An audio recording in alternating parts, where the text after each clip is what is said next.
Welcome back to another week of The Vantage Point. I'm your host, Azandi of Righteous Jewels, as you already know, and you're tuned into your Conscious Podcast.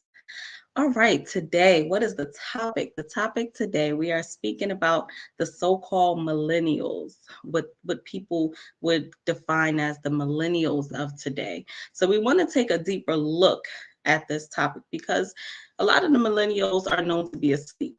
And we want to change that standard today. We want to that are asleep and some discussions about the things that are taking place in the world and what a conscious perspective of a younger person would be on those topics. So first, I want to pull up, if you guys don't mind, just to kind of set the tone for today. I was reading, it was an article that was featured in the Coptic Revealer magazine some time ago. And this article is very relevant to the topic today. So throughout the podcast, what I would like to do is read different parts of the article and we can dissect it, we can speak about it and make everything relevant to what's going on today, to our lives, experiences, past experiences. So I'm excited because this is the first time me having people, several people, not just one person from this age grouping on the screen all at one time. And so we're gonna begin to bring people on the screen. And in the process, I want to begin to read this article for today. Bear with me one moment. Okay. So first off, before we even get started, because I know I'm moving a little fast, we all know that I am a person that needs to slow down. So, hey, I tell the truth. I tell the truth in public. I need to slow down. So, I want to thank everyone for coming today, everyone that has agreed to be here. We have Sister Simone from the UK, United Kingdom. Welcome, Sister Simone. Thank you, sis. Great to be here. No problem. We have Sister Azaria Nawar from the Bahamas. Welcome. Thank you. No problem. We have Brother Demarius and Sister Shabria from Greenville, South Carolina. Welcome to the Vantage Point. Thanks for having us. Namastu. Mastu. We have Brother Misu from Bahamas, and we want to thank you also for joining us today. Yes, thank you, Sister Master Farmer. And we also have Sister Alexis LaFleur from the Bahamas. We'll be bringing her to the stage, and you'll kind of see, people shuffling in and out. They're still with us, but they'll be shuffling in and off the screen. And so, first off, it's very important to see all your faces. For me, it's very important to have you here, and I would like the conversation today to be open, to be real. Sometimes we want to put on this demeanor and make it seem like we're just so perfect and righteous.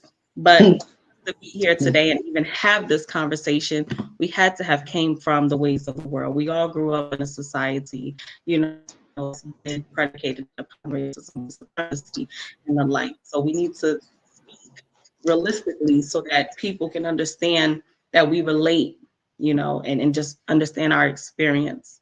So first off, what is the millennial? Right? Because I always hated that term personally. I'm like, a millennial, don't. So it's an article, and I would like for the production team to please help bring it on the screen if possible.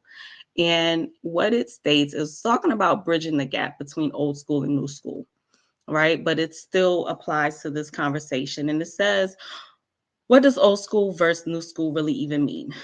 There are a few popularized terms that has placed people into social groupings according to the generation in which they were born. You have the baby boomers, which were born between 1946 and 1964. They're currently between the ages of 57 to 75 years old. Then you have the Gen X. The Gen X was born between 1965 and 1979 through 80. They say 80-ish. And is currently between the ages of 41 to 56 years old. Then you have the Gen Y, or the millennials. who were born between 1981 and 1994, 96. And they are currently between the ages of 25 and 40 years old. So, it depends on who's defining it. Everyone says it a little different. And the separation between the millennials and the preceding generations take places primarily in the mentality of the individuals. The baby boomers era contained more family values, manners, morals, and principles. The Gen X era was more career oriented, yet tainted in their private endeavors. The new school or millennials have made their home and private life more public, less caring about career paths, family structure, and have adapted the mentality of YOLO, you only live once. Y'all know what it is, right? So I want to stop there, and we'll keep bringing this up throughout the duration of today's podcast. But what we read so far, do you all see that to be true, the way that it's been defined so far? Yes, generally, yes. Yes. Okay. Okay. So we kind of want to talk about the values, the manners, the morals, and the principles that have been lost. But we'll do that in sections as we go through different topics, such as music, right? We know today the music has changed. And the reason I go there is because most older people, if you grew up in a house with older parents, or if you know your aunts and uncles, you've been to these barbecues, cookouts, everyone's situation is different. But you had to have been around an older person that's heard today's music and looked at you like, turn that off. What is that? So it's wild, it's crazy, it's just, it's they would never have seen this, to be even possible, right, for someone to speak in this manner. So when we look at the music for today, what's some of the things that you all see, what's some of the music that you've listened to that you have grown out of in your consciousness, and why have you grown out of it? What state were you in at the time when you listened to those music? To that music. This is the type of things that we want to talk about. So let's start with Sister Azaria, and then we'll go around. Well, for me, I honestly can speak from a vantage point whereby I never really was that much interested in today's music. I lean more towards 90s music and even oldies, 70s. So I personally didn't have to grow out of the new age music, but I think naturally it's because I draw more towards the wholesome lyrics of the past. I do stray away from the music of today because I don't really relate to it. Yeah, I used to go to the dances. Yeah, I used to dance to the new music, but it never really resonated with me. It was just a good time. Okay, But so we want you to stick to that story. So if R. Kelly come on and we start getting some bumping and grinds in, and here, I don't want to see you over there low key, I want you to stick to that answer. You were never into the 2000s, the music, right?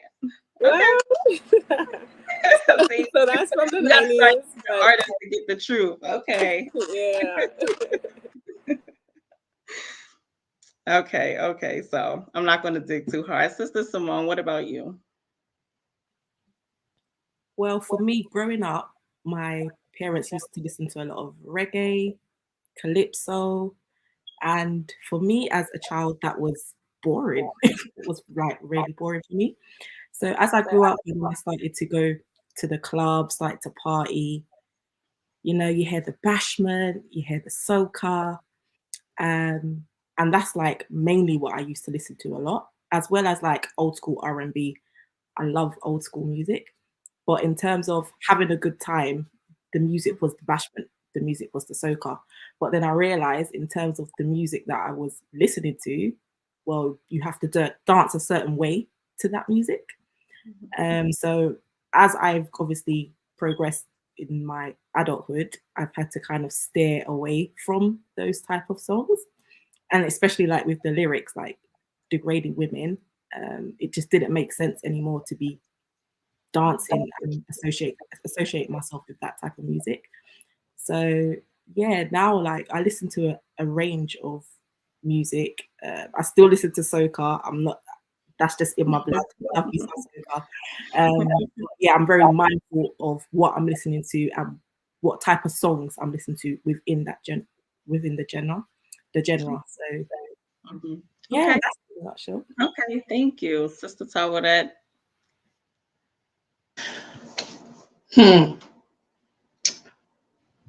The music I grew up listening to was So my you know it mom's was bad when music. somebody starts with My mom's music. My mommy, she loves Celine Dion and Michael Bolton and a lot of the what's his name? The rain guy, Percy, not Percy, Johnny Gill and stuff. So I grew up singing along with that music. I love calypso music. You can take away everything else. You can leave calypso. I could dance in calypso every day. But this music, the day that they have playing and blasting everywhere, I can't relate. I don't know what it's saying. I'm lost, and people think I'm weird, but I'm like, I don't know. I don't know who this is. I can't identify anybody who's singing these days. Now back then, Juvenile and when Lil Wayne was Lil Wayne, yeah, I used to listen to that. But I can't listen to that now because it don't make sense. It's nothing makes sense no more. So yeah, that's Okay. my So that's we're going my to talk about music. why it doesn't make sense. We're going to get into that. Let's hear Mhm. from Brother Misu and then Demarius, Brother Demarius and Sister Shabria. Well, the Master family.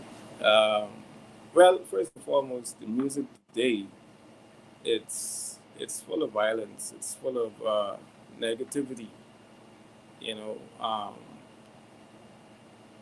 even when we listen to the Cardi B's and the Megan Thee Stallions, and oh, there's a song that's called the WAP, and Mhm. just the other day I was like, okay, let me hear this WAP, and when I tune into it, I was like, what? What is this? What's going on? You know? And as we've been taught, I think it was Sunday back by our Kahun, when we look up the word evil, the root word is going into, they're saying the root word is WAP. And I'm like, whoa, Mm. what are we listening to?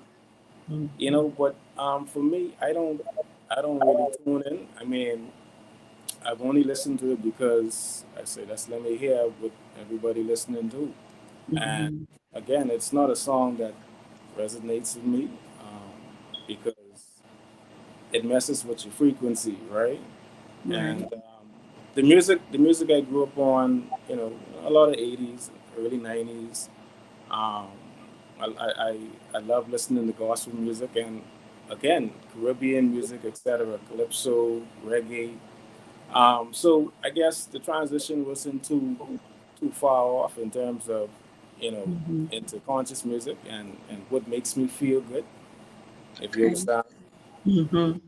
Okay. Thank you. And how old are you, Brother Misu? I meant to get everyone's age as Uh, we went around because I want people to see who exactly we're speaking to. How old are you? I am 36 years of age. Okay. Okay. And Brother Demarius, how old are you? And then you can go ahead and give your answer.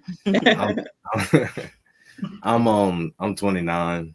The music I grew up on, my mama used to play a lot of Key Sweat, Jodeci, Mary J. Blige, Drew Hill, Boys to Men, those kind of artists. So Okay, needless to now we're say, talking. needless to say, that's some of the music that I grew up on. But honestly, I mainly listen to hip hop. And Okay. so any rap artist for the most part, that's what I'm listening to. Whether it was if it was DMX, if it was Jay-Z, if it was Nas, any hip hop for that matter, I listened to. I didn't really gain an appreciation for old school hip hop like the KRS Ones or the Rakims until I got a little older, like where I'm at now. Now I can go back and listen to their music and I have a certain level of appreciation for it. But just like everybody else, I was listening to Nelly, Nellyville, Juvenile, Lil Wayne, Lil Jon and the East Side Boys. pretty much, you know, everything that get us crunk and, you know, in the club. As far as music today, I see more so of what they push. They're pushing people like Megan Thee Stallion or Cardi B or Sexy Red or Ice Spice and Kodak Black and, you know, some of these artists. They're not pushing artists who's still out here that got a lot of substance, who's actually teaching our people something. You got artists like JID. He's an artist. He's a rapper. Granted, he do have the occasional cuss word in there, which we, you know, you try not to listen to the great music. But he the way he raps and articulates himself, most of the things he's saying is for the upliftment of his people and telling his story. If you really listen to him, or we got our J. Cole's, we got our Kendrick Lamar's, we got our Rhapsodies. Those artists are still out live and prevalent today. They're not old. They just came about 2013, 2012, right on into now. I say music really started to take a turn around 2015-ish. That's when we started hearing the Rich Homie Quans and the Futures and started to, you know, the pill music, take the shift. So I don't really listen to none of those new artists now because I know they're not saying nothing. And even if they saying something, the cadence and the way the music sounds don't even sound It don't even sound fulfilling now. And it's like every artist is copying after the other person. There's no variety anymore. You could tell the difference between the DMX and the Jay-Z and a Busta Rhymes. You know, you could tell they all had their own lane. But now you can't tell one artist different from the other. They all sound like they're sad, depressed, don't want to live life anymore. That's across the board. And so that I try to stick with the artist that's speaking some substance. That's trying to teach something. And I see Sister Shabria like, So I'm assuming you listen to all the same music. Is there any variations for you, sis? Yeah. So my upbringing was slightly different from his. My dad is a hip hop head. That's what they call it. You know, he listened to Nas, Jay-Z, Biggie, Tupac, Jadakiss. All the violence, you know. I see you like Jada, me too. You know, and then I have my mom, she listened to Jadakiss too, but then she also brought in like Mary J. Blige and stuff like that. So I kind of grew up with that. We kind of had that narrative going. Then when I became like 20 years old, 15 to 20, it was like, no, I want to listen to trap music. I want T.I. You know, what you know about me, like that era, and Lil Wayne. I was like a huge Lil Wayne fan. And then, you know, the twerk music, I think we all went through that stage. And then as we got older, it was like, oh, when you really listen to the lyrics, you're like, oh, that's what they're really saying. Let me take a step back.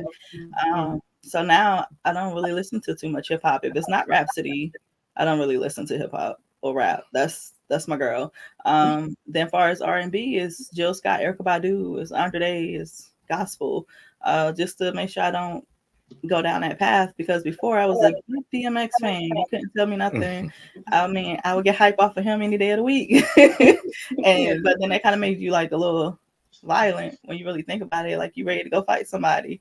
So clearly that's not good for us. So yeah, the music today, my little sister, they listen to that. So we listen to what they're listening to, the Sexy Reds, the NBA, Youngboy, I think that's his name, Rod Wave, if I'm saying it correctly. I don't listen to any of them because they don't bring anything to the table. They're telling you to go kill yourself, go be depressed. The world is nothing but drugs and money, and clearly that's not the case. Okay, I'm glad you said that, because the reason I asked this, I don't know, people like, why are we going through this? Because the music is a universal language, right? All people, no matter where you are, any walk of life, music has always been a universal language, and it's always been a huge influencer on every generation. Anybody growing up, no matter if it was the Gen X, the Gen Y, the Gen Z, whatever it is, they all had some sort of music that influence the way they think, the way they behave, the way they interact, etc. So I'm asking this one so that we can just first get, come together, everybody calm down, get something that's common that we've all had in some way, shape, or form in our homes and our upbringing, and see how listening to that music, how it has changed over time, how it has changed you, and what have you noticed the difference in your behavior and interactions, or from when you were listening to that music to now. And the reason I say this also is because some people would think, man, it's corny. Like I can't listen, I can't do what they're doing because they don't listen to any of the things that I listen to. But that's not the case. We've all been through the club phase in some way, shape, or form, or been through, you know what I mean? So what is the difference in behavior? What is the difference in mentality? What changed your musical preference? And I don't want to call on each person. So if we can treat this like it's a conversation, right? Treat it like sitting at the table together. I know we're internet because of location, to treat it like at the table and we're trying to figure this thing out for the next generation. Because I know, Simone, you have a new child. I know Sister Azaria has a new child. I know Brother Damaris and Sister Shabria has a child. And I know there's other children to come. I'm not sure, Misu, if you have a child, Brother Misu, and Sister Alexis, but I know the future is looking bright, right? So what we want to do is be able to, prepare the next generation. And it's a very important topic. So if you can let us know what changed, and is your life what some people would deem to be corny just because you don't listen to that type of music? How do you still make it entertaining? Okay, so I'll go first. You mentioned clubbing. I used to club. I used to party. I was a party animal back in my younger days. So what changed my perspective with music was I realized certain types of music changes the whole atmosphere in a room. And every DJ has a playlist. So when they have the playlist playing, the playlist plays a particular a set of particular songs every time you come in the club. So you can tell every time you go to that particular club or any club when the club is about to close or they're trying to get everyone out of the club. So like certain music, like DMX, Damaris mentioned DMX. DMX, some of his songs are very aggressive. So the minute you play that song in the club, everybody goes crazy. And then fights break out. People get stabbed, the whole nine. I can remember experiencing a fight. Like one in this place is just one way in and one way out. The song was playing, fight broke out, and then that was it. Everyone was stuck until the door was cleared. So what changed my music selection was because I wouldn't experience that anymore. That was scary. Because the only thing I have to do was someone fire a gun off in the club. Mm-hmm. So that's why even if I still have friends that still out there, they still party and stuff. So if they want me to hang with them somewhere, I'll tell them I'm not going to a bar or a club to go hang. We can hang somewhere in a restaurant or somewhere where it's cool, a settled set of people, because I'm not doing it anymore. And if y'all can't meet my request, I'm not going. Okay. Yes. Thank you. So what song would you say is a soundtrack or was a soundtrack to your life then, opposed to what's the soundtrack to your life now?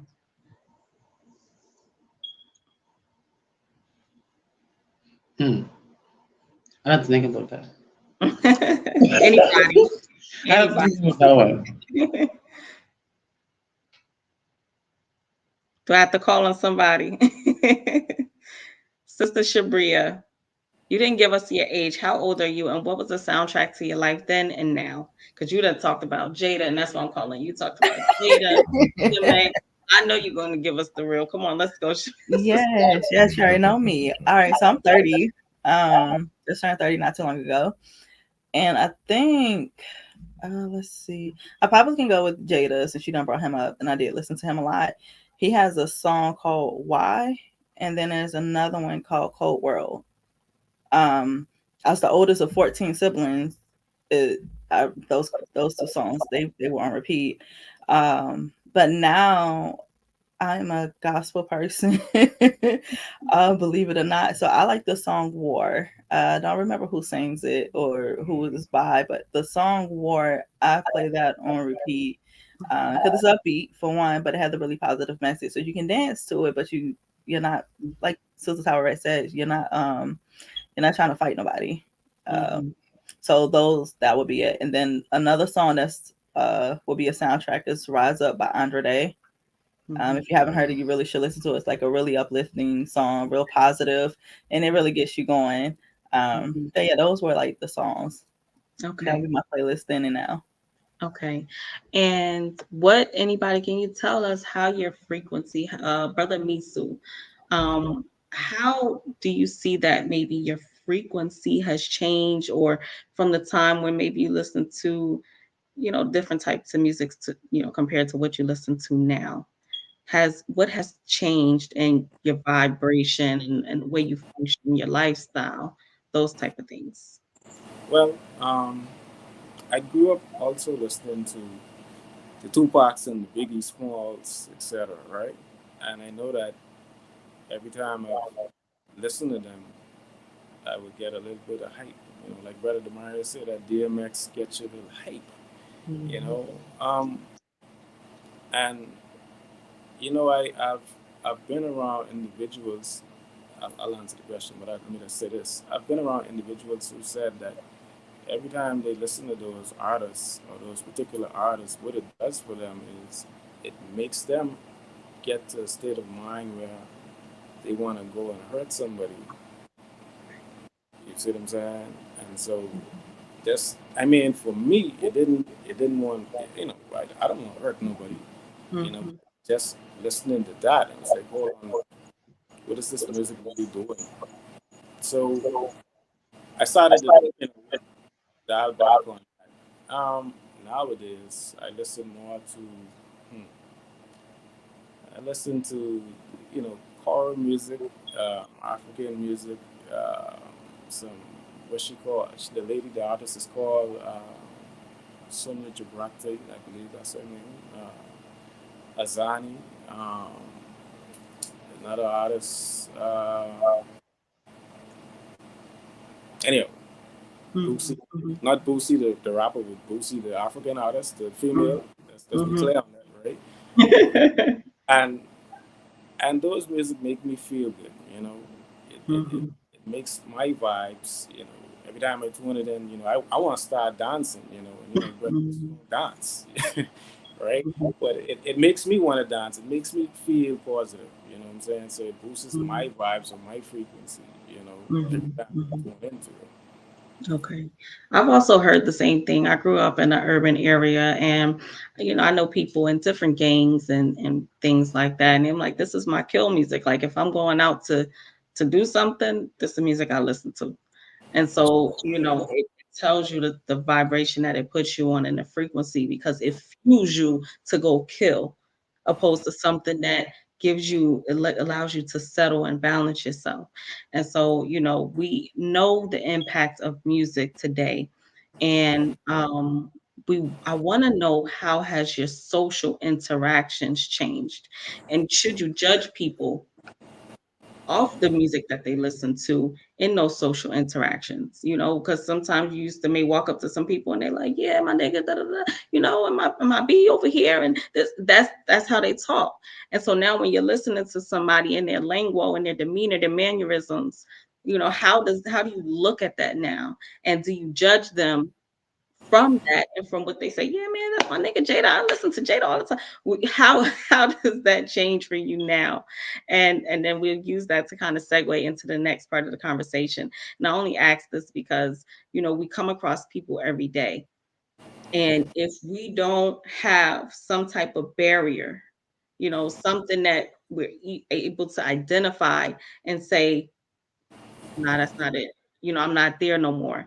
Some people say, well, you can't do that. You can't judge a person. You can't say, you know, just because they're listening to this person or just because they talk like that, they're still a good person. So how has that changed your social interaction, Sister Azaria? I would have to say it's hard to judge a person or a girlfriend who listens to the current music, the current popular music, because it's everywhere. And being someone who used to listen to the music, even if it's just to hear it or just if it's a catchy beat, it's really hard to judge a person who is at that level. But like you mentioned, there has to be boundaries, and you must be able to identify, where is this type of energy or attitude from this person coming from. You should be able to detect that, and like you said, set a boundary, so that it doesn't influence you and your direction on where you want to go or standards that you have for yourself. Mhm. Okay. Brother Demarius, do you want to speak to that, please? Yes, I'll judge a person only Mhm. to a certain extent by the music they listen to. Because if they listen to someone I previously listened to, I try to do my best to use one of their albums or lyrics to reverse the conversation. Okay. So, Mhm.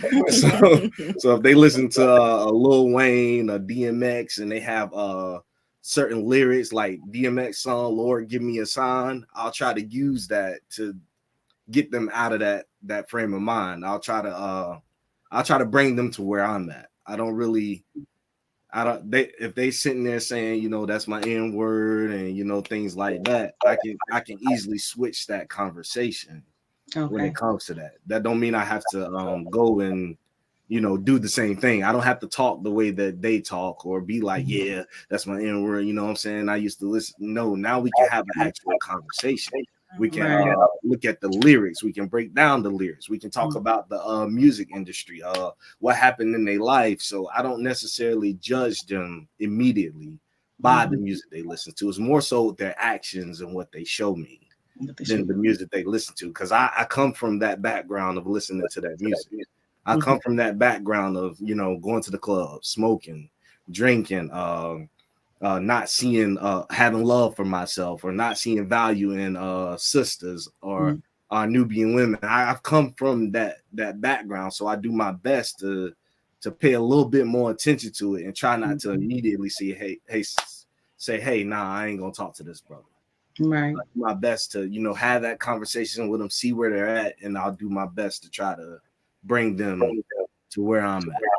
Because if they try to bring me where they at, I'm not going. So it's only really one way. It's only really one way in, one way out. Okay.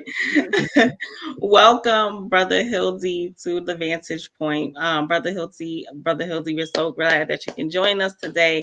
He did have to work, so we welcome you, and we're kind of talking about music, the music industry, the music we used to listen to before, what we listen to now, how it's changed our lives, our frequency, things like that, right? And now we have a real artist on the screen because Hildy is actually a rap artist. I've seen your rap videos, so you're the perfect person for the conversation, right?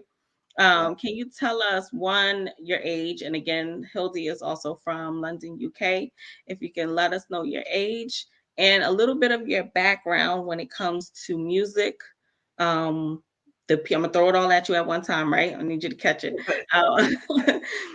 The music you used to listen to or you used to record, the people you hung around at that time, and the changes that's taken place since then. What mindset did it put you in? If you can let us know. Right. My name is Brother Hildy. I grew up, first of all, listening to, I'm not sure if you guys are familiar with Kizomba. Kizomba is an Angolan type of music. It's more romanticized. It's more like sexy, closer dance kind of thing. and I also listen to Tarashinha, which is actually an even more closer dance. So it's more closer to the dance hall. I also grew up in the UK, so I grew, and in my days, I was listening to grime. I'm not sure if you guys are familiar with grime, garage. So all our music was kind of like on a frequency where it's just, we're all just on the go, on the go, on the go, on the rock. Yeah. So I grew up listening to music like that. So and plus the environment that I grew up in. So just to give you a quick background story, I came up from Angola when I was I was I was 6 when I left Angola. I left my mom when I was 4 to move to another city to live with my dad. Then from there I went to from Angola I went to Portugal. So I've got different influences of different music at a certain point. So in Portugal I listened to a little bit of what you call fado. Fado is more like fables kind of music, but it's the Portuguese kind of music. And eventually I came to the UK. So all just to say that I grew up in a household that was a bit dysfunctional because I was always moving. So the type of music that I got was influenced by family members, grandmother, cousins, uncles. So I got a little bit of everything. So my uncle was a DJ. Sorry. Okay. So my uncle was a DJ. So he used to actually DJ for Bashment. I mean, we're Angolans, but my uncle was into the Jamaican scene, so he was doing Bashment and he was doing reggae. So I got involved in that. Although I was young, I was like at this time I was about 14.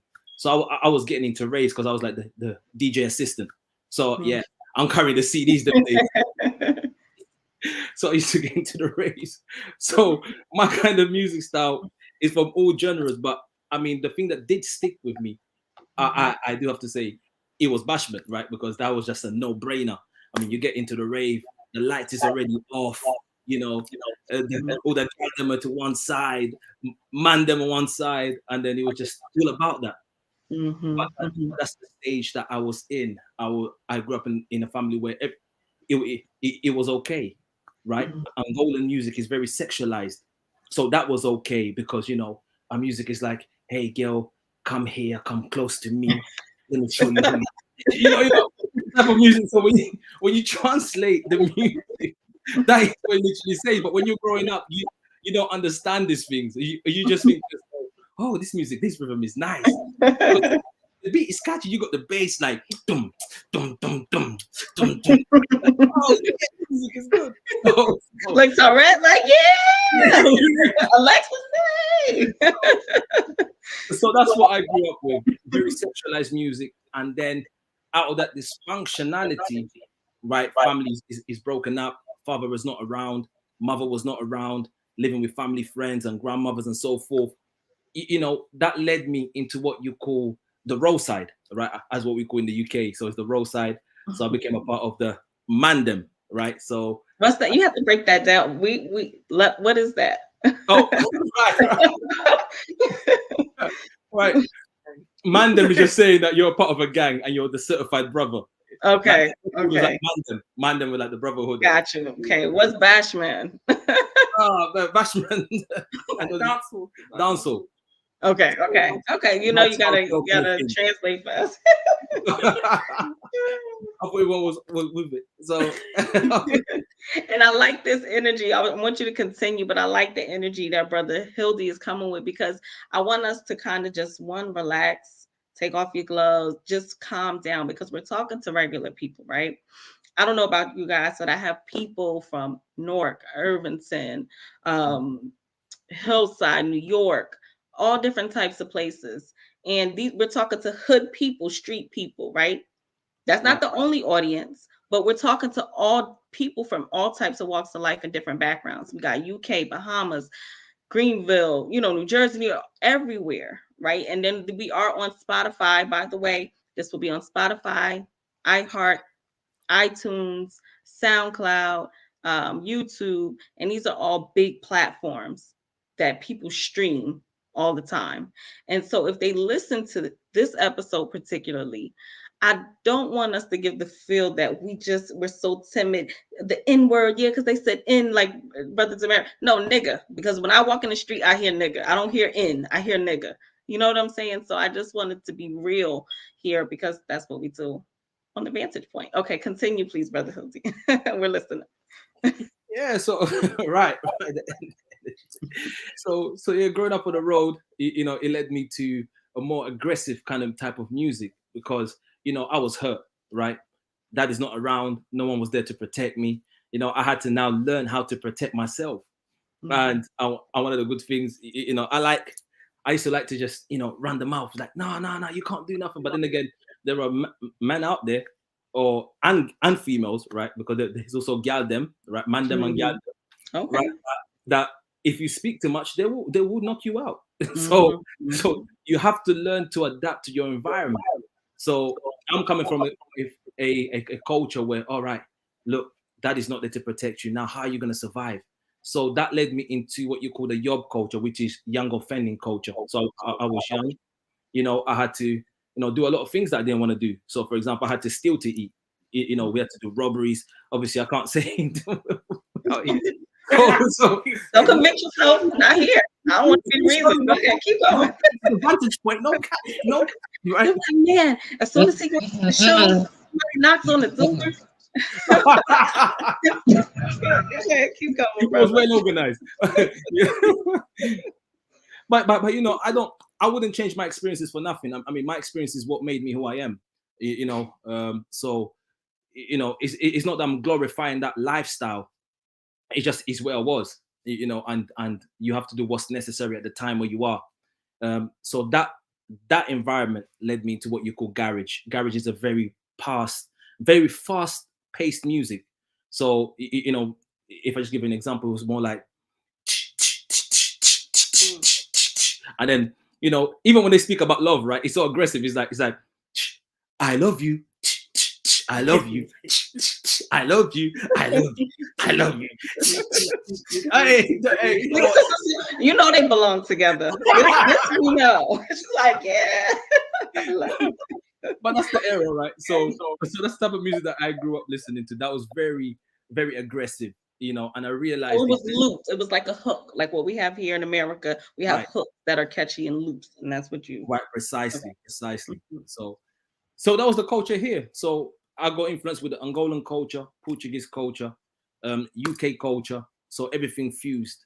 And early on, you mentioned about the music that I do, right? Yeah. So all of that inspires. So when I'm writing the lyrics, for example, one of my last soundtracks that I recorded, I mean, there are more in the works, but I'm just pacing myself.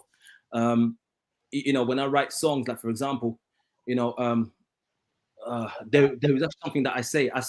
I use the word nigga because you said word nigga in it, right? So don't put me in it. You wrote that before I said it. Go ahead. So I use statements like that, but it's to bring the attention of the people or the listener. So when I'm saying, so what you telling me, nigga? It's like a conversation in the lyrics. So what you telling me? But we know better. We know that nigga, you know, is speaking about a specific state of mind, right? You know, a state of mind where you're just controlled by everything. You know, everything goes basically. You're just living in a world by default. So so at that stage, I'm trying to tell the brothers, no, look, we created papyruses. You know, we wrote scriptures. We did this. You know, we had land flowing. You know, in a Keta 10. You know, Ghani then. So I use you know our culture, and I infuse to what you call the modern day culture, like the UK, especially lifestyle here.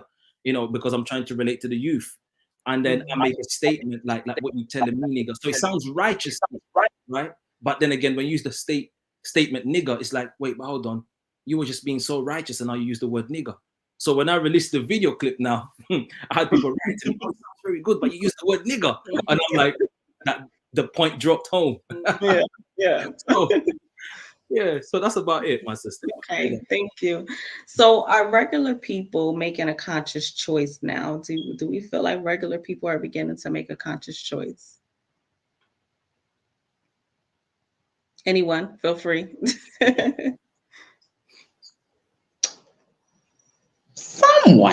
I feel conversation. somewhat they are and somewhat they are not. Hmm. Because some people are still of this mindset that all times have changed, we gotta go with the times. And the times we in, mm-mm, mm-mm. It ain't working for a lot of people. Because from you 40 and still wearing skinny jeans Hmm. and too small clothes, yeah, I think you reach your peak. You stop. But some people just stuck. They just stuck and they want to be at, like I say, age 40. I'm not 40. I'll be 36 on Monday. But they they're going with the times. They're still piercings and getting tattoos and nothing wrong with it. I mean, for the people who doing it or people who have them, I'm not saying that, but it's like when you can stop. Hmm. Hmm. When you can stop. You have to stop at some point because you and your daughter and your son can't be doing the same thing at the same time. Hmm. Hmm. Who's gonna tell them no? Don't do this, do that. I Hmm. mean, it just don't make sense to me. I Yes. don't know who else. It don't make sense to me. So now we do. The Hildy makes a good point with the hooks, and it gets you hooked. It's something that's very, very catchy. How do we make and create a hook for consciousness, Brother Demarius? How do we do that today? And what would that look like? It'll look like a song that we hear, being autonomous on our Sunday service class or Wednesday True Light Fellowship. That song, Namastu, Divinity in me and you, Namastu. That's not just something that they could say in that particular song, but you can use that in a rap song.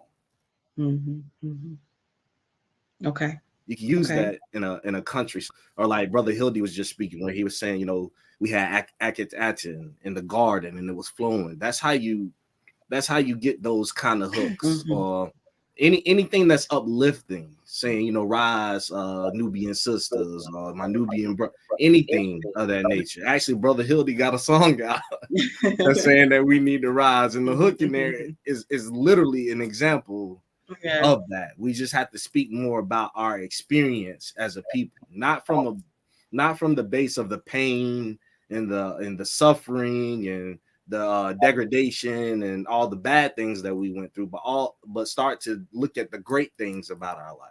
Start to look at the great ones that came before. Start to speak about Marcus Garvey. Start to speak about Martin Luther King Jr. or B.B. Francis Cress Wilson or Neely Fuller. Start to throw some of their quotes in there when you got a song or a hook. And it's not just even with music. It's everything. It's books we can make. It's paintings we can have. It's poems that we can write. All those things, and our culture and where we come from, that royal lineage, any aspect of that and the greatness that they all bestowed upon us always can be a great hook. So it don't have to be just one particular thing. Mm-hmm. Okay, I'm glad you said that because music is only a piece of it, right? So we're going to take a quick commercial break. When we come back, we'll be talking about the ways of the world, other things that are happening in the world today, our perspective of it. So you be ready, get ready. We're going to come back and have further discussions. I'm glad we were able to come in and see who we're talking to, because music tells a lot about who you are. We know Hildy was a gangster, so we're good on that. We know Sister Shabria was a female gangster, so we're good on that, right? So we're going to take a quick commercial break and we'll be right back. Because nobody figured out how to deal with black, brown, red, and yellow people. This is a problem. So when you say something about Wall Street, people think we're supposed to understand it. You say something about minimum wage, $15 an hour, we're supposed to understand that that's something for us. Well, we remember when we went to $7.25 and when we went to $5.15 and when we went to $4.65, the prices in the store went up a month later. So in our head, you got to stop the rise of the prices in addition to raising the funds. But what the hell does Wall Street have to do with black folks? We don't have no investments in Wall Street. We don't buy stocks. Well, Wall Street took your house. Maybe that would help. If you would show us that when you come and attack the thing that we invest our money in, which was real estate, because we thought it was real, we thought it was less gambling than Wall Street, and we bought houses, and then Wall Street come took them. And then came back and took our tax money and bailed them out after they found out they had lied about the price of the shit they took from us. That's the way to talk about Wall Street. That's the language if you're going to be in a community of poor, dark skin. A wise black man once said that we are not out-competed, but we are out-organized. That's number one. Number two, another wise black man said that if you organize something, you get something done. If you organize little, you get little done. But if you don't organize at all, you get nothing done. So it is important for we as black people to organize. And you know, I think we are taking steps towards doing that. I do want to commend the leaders and you know, the individuals who are taking it upon themselves, realizing the importance of this message.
Welcome back to the Vantage Point. Again, I'm your host, Azandi of Righteous Jewels, and you're tuned in to your Conscious Podcast. We have with us today a couple of thinkers from different parts of the world. We have, again, reintroducing, I'm going by the order I see, Brother Hildy and Sister Simone out of London, UK. We have with us Sister Azaria from Nassau, Bahamas. We have Brother Demarius and Sister Shabria from Greenville, South Carolina. We have Brother Misu from Bahamas, as well as Sister Alexis LaFleur from Bahamas. Welcome back. All right, so we're going to jump into this. We have a couple of things to cover in a short period of time, so we want to fit as much as we can into this episode. Now, we spoke about the effects of music, or the music itself, before break. Now I want to speak about the effects of music, how it has affected us, or how it has affected you sexually growing up, right? And it doesn't have to be you, because I just seen everybody's face change. It doesn't have to be you, but maybe your friends, maybe, you know, just the people you grew around. How did that affect you, honestly? And please don't get nervous, but this is a real conversation. So I'm going to call on Sister Simone. I was going to jump in there anyway. That was definitely the jump in phase.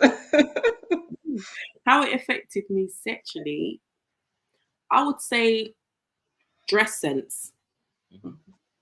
So I'm a person, I'm very big on image or how I look. I have to coordinate, I have to look good. And in terms of the question that you're asking, it was a thing where, you know, I had to be wearing shorts, batty riders, leggings, probably in tights, but yeah, they're like leggings, they're in between trousers and jeggings. I don't know. Yeah, so I had to look good. I had to wear crop top, like half a t-shirt. Everyone knows what that is. Crop top. I had to look good, you know, belly button pierced, tongue pierced, nose pierced, makeup done, hair done. I always had to look on point. And that was the first, I guess, experience for me in terms of a sexualized way. And because I was young in terms of my teens, late teens, early 20s, I didn't realize how I looked to men. I was just trying to impress myself. But yeah, that's when, you know, guys will come up to you. You're looking good, my size. Did you like that? Did you like the attention? No, like if the guy wasn't good looking. Because if you kept wearing it, right? And I'm only saying this because sometimes we all have a tendency, right? And I'm not, this is no attack, we're having a conversation. I've done this. We all have a tendency. I said personally, I used to be shy, you know, I see guys over there, I cross the street, I go the other way. But I used to do the same thing in my own way. And I dress and I look good. Everything has to match. Gotta have my lip gloss, have this, everything was right. But for me to keep wearing it says in some way, shape, or form, subconsciously on some level, that it was something about it that I liked. It may not have been all the attention, right? But some part of the attention had to feel good. So I want you to continue with that in mind. And why did it feel good? Because I'm gonna let you, I'm not gonna interrupt. Okay, continue. Why did it feel good? And why did you continue to, you know, present yourself in that manner? It felt good because growing up in the UK, obviously, when you're going out with your friends, it's normally the girls go out and then the guys will go out and then you meet together. And it was slightly like, sort of like a competition. Okay. Not in a malicious way, but it was a competition. So, you know, what you wearing, what's your dress? Like we used to literally show each other's dresses. You could not wear the same outfit. It was not going to work. If somebody had the same dress, it was a problem. So yeah, it was like in some form, healthy competition amongst your friends. So when you do get the attention, it's like, oh yeah, I do look good. Oh yeah, this person's interested in me. Regardless if I'm interested in you or not. Right. It was a good feeling to know that men out there were attracted to me. And again, growing up in London, we had the whole light skin, dark skin thing going on in our generation. So, you know, a lot of women that were, say, lighter complexion than me, Brother Hildy shade, they will get more attention. So for anyone darker, we had to try extra hard to be up to that level in terms of a guy finding you attractive. So yeah, that's it in a nutshell in terms of sexual. Okay. Brother Misu, I'm calling on you next. We haven't heard from you in a while. How has it affected you sexually, or those that you know, those of your generation, those in you know, in your area? Well, for me personally, well, I speak for others, right? For right now, it has made a lot of individuals promiscuous, the music wise, where certain music we listen to, it you know, after listening to it, you wanna go out and, you know, go chase a lady or chase a female friend, or et cetera, et cetera. It has made me personally done that, and you know, even to the music, it you know, I used to, you know, partake in. Can I stop you really quick, please? Go ahead. Okay, I'm gonna turn around for just 1 second, and then I want to come back and go. And I don't want anyone, and I want a lady that we chased, the lady. I want all proper out the window. Okay, you ready? All right, let's do this. Hold on 1 second. Okay, go ahead, give it to me raw. I can try, right? But yeah, I would have went out and I would have chased the honeys, the honeys, right? You it again, music also, like I was going to tell you that it made me partake of oh Lord, I used to drink. I'm gonna put it that way because I go on to say partake of alcoholic beverages, right? I don't know why, There we right? go. But I used to drink, right? And when I drank, what it did for me was, that's another side of me came out. So when I approach a female, that's like a more dominant brother.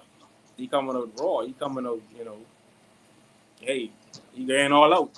As opposed to me when I'm, without drinks, I'm just, kind of a shy guy.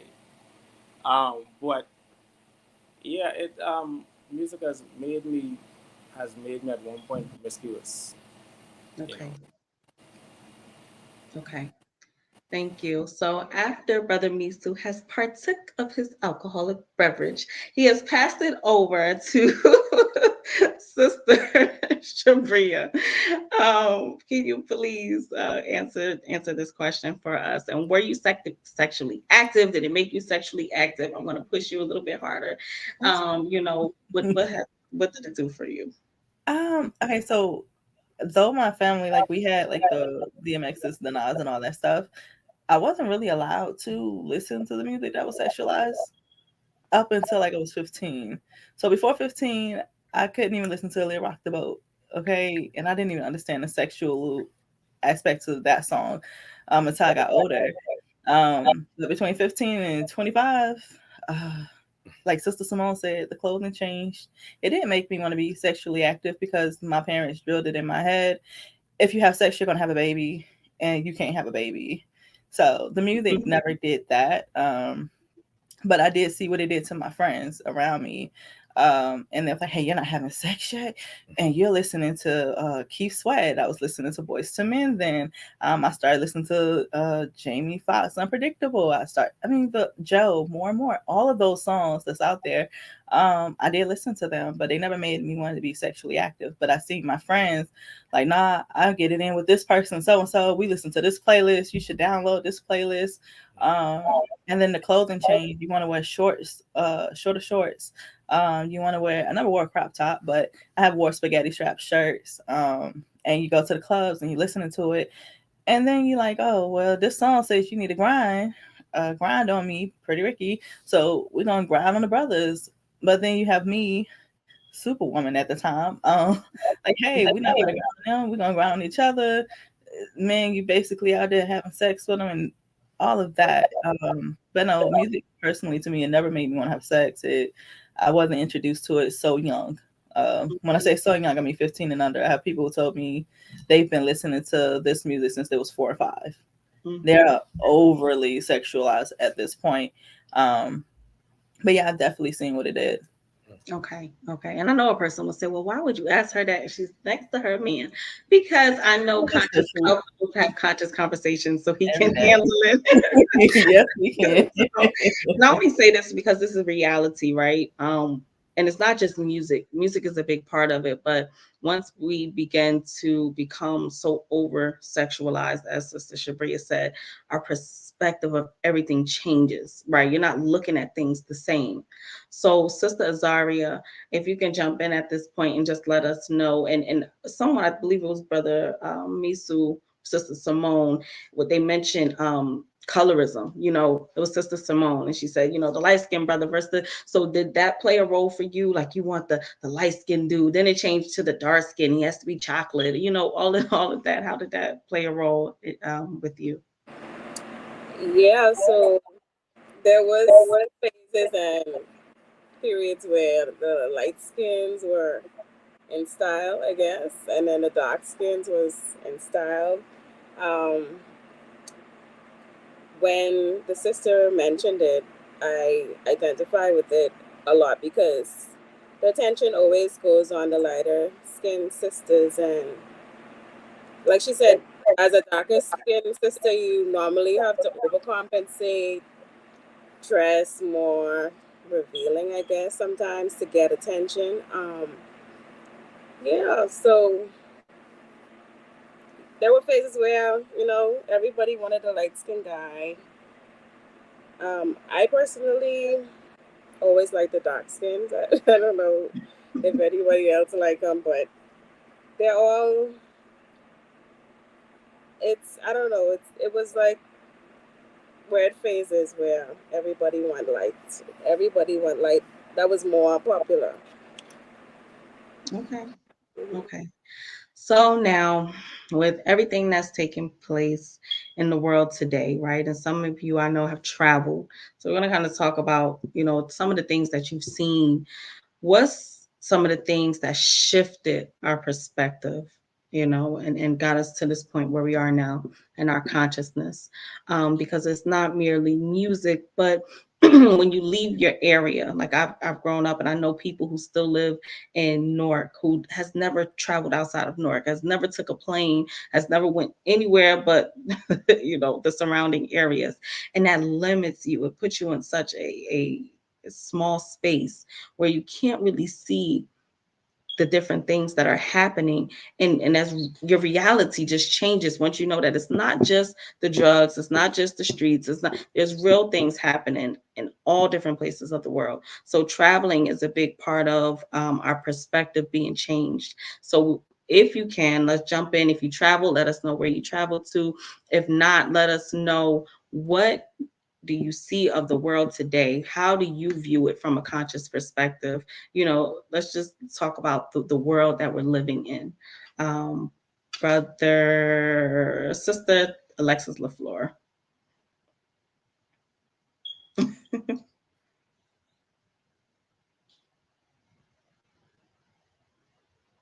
You're on mute, sis.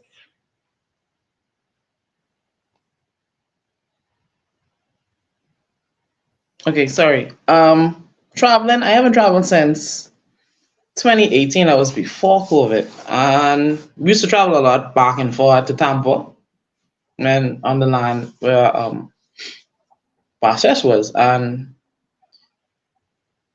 it was getting to the point like where it was heading to that point where it is now, where the racism is like out in your face. Like they're not hiding anymore. Because I remember the last time we were in Tampa, and we stayed, I can't remember what area we stayed in. It was more like a residential area. And we had an Airbnb. We came back to the place that night to go in and rest up for the next day. And it was Count Uncle, Misu, me, it was a couple. It was a bus full of us, and all the sisters and the children went inside. And right across the street from us was these skinheads. We didn't know who they were until the brothers were standing outside because they was waiting for us to get inside. And it was just so surreal because I live in the Bahamas, so we don't really see it's here, but it isn't as in your face like in the States. So they actually like did the shot and boom, or shot the gun across the street from us. And Count Uncle and Misu was standing outside. We was like, why y'all didn't come inside? They said they forget we from the Bahamas. We ain't scared of no gun. Right? So things like that was like, it was an eye-opener for me because I never experienced that before. And even in like how you said, you have people who never travel out of the little area that you live in. We have people who live in the Bahamas who will come out of their constituency, and NASA's only 21/7. So certain things they can't relate to. So like traveling that's my last time traveling. I traveled to a family island, which is a whole different spectrum. Mm-hmm. The family island is like just peace and quiet, and there's no bunch of traffic, and it's like a vacation versus here where we live. But that was my experience with traveling and stuff like that. I haven't traveled for a while, so yeah. Okay. Yeah. Brother Hildy, you mentioned Angola, and from there you made many transitions, right? So you have a broad perspective. Can you share with us your experience and how, being in those different places, how that's made your perspective of the world change? What have you seen? What was the cultures like? What was the different things that kind of shaped you into who you are today? Consciously, yes. I mean, lots of things. I mean, if you can take, I grew up most of my life here in the UK. I mean, I came to the UK when I was 8 years old. I left Angola when I was roughly about six-ish, and you know, but even though I left Angola when I was like very young, right? But I've always grew up in an Angolan household. So coming from an Angolan perspective, which is an Afro or an African perspective, you have a sense of community, a sense of growth, a sense of respect, right? Now, when you come into the UK and you have this somewhat more freedom, where like the first thing that actually struck me was, when I was young in the UK, I saw this boy telling his mom to shut up, and in our culture that was unheard of. It's like, whoa, you told your mom to shut up. Whoa, when you get home, you're gonna get beat. You know what I mean? So even during my time on the road, being in the UK and as an African man, you know, although you're doing things out there on the road, but you're not scared to get caught by the police. And this is the funny thing: it's not the police who you're scared. It is more so, oh, when I get home, my dad's gonna beat me. You know what I mean? So, just that different cultures. That difference in culture. Now, in terms of how consciousness has affected me or how I think and so forth, going back and forth to Angola and to the UK, once you grow up, and you realize, wow, everything that I once thought was reality is actually not what the reality is, right? Like good music is not what good music is. When I'm young, I'm thinking, yeah, grinding on the girl, dirty wine, attitude, one of them. That's what we like. It's like, yeah, all that thrill, all that energy, that hypersexualized music, is what's nice for you, is what makes you look cute, and plus, TV in the Western world, because in Angola, at least on the TV, they show you a lot of black people on the TV, right? I mean, although they got straight hairs and, excuse me, and they're all trying to look European, but they still show you black people on TV. Being in the UK, I mean, the biggest difference was, you see a lot of white people on telly. I mean, not to say that it's anything bad. I mean, it's their country. I mean, but at the same time, that programs you, to think a certain way, to act a certain way. So music videos is slightly different from Angolan to here. So when you're listening to music, so here I'm in the UK, right? So when you're listening to music here, you're seeing Busta Rhymes, and all the other bigger artists, on their videos, as the sisters rightfully said, and the brothers also, would agree. There was always a lighty or a light skin girl. Lighty is here in the UK, right? We say light, right? There was always what we call the paintings or the buff things, right? on telly. So naturally, you gravitate to the light skinned girls, and because that is what you're used to seeing. Busta Rhymes has a lighty, so yeah, man, I want to be like Busta Rhymes. Or everyone is trying to show that image. So when you're going to the club, of course, if the light is showing, as a light skinned brother, I'm going to the club, I'm seeing, hey, dark skinned sisters are attracted to me. So I'm like, yo, I'm the guy. And at these times, my friends are hating on me. Bro, why you light skinned? I'm like, bro, I'm light skinned. You know, so it's like, it's not to say that it was a negative connotation, but you know, as you grow up and this is what's exposed onto you, this is what you are feeding from. So whereas in Angola now, you know, the whole light skin and dark skin thing, although it exists, but there is still that you know, we're one, right? We are one family, and whether you're light skin or not, okay, yeah, the sisters are gravitated to light skin as well as dark skin, and there's a balance kind of thing. But in the UK, yeah, we did experience that, you know. But how me now, being in my grown age, you know, more conscious, you know, looking back at times, you know, music had an adverse effect on me. You know, it had affected my mind, how I see things, how I perceived women. You know, at the time I thought, okay, yeah, a sister, you know, I'm just gonna have a casual and I'm gone. You know, as men we do think like that. It's just, you know, I'm gonna do 1, 2, 3 and I'm gone. You know, that's how it was, because to us it's like, it's all about body counts. You know, we're going to the point, we're not, okay, listen, we're not gonna get to the rave too early.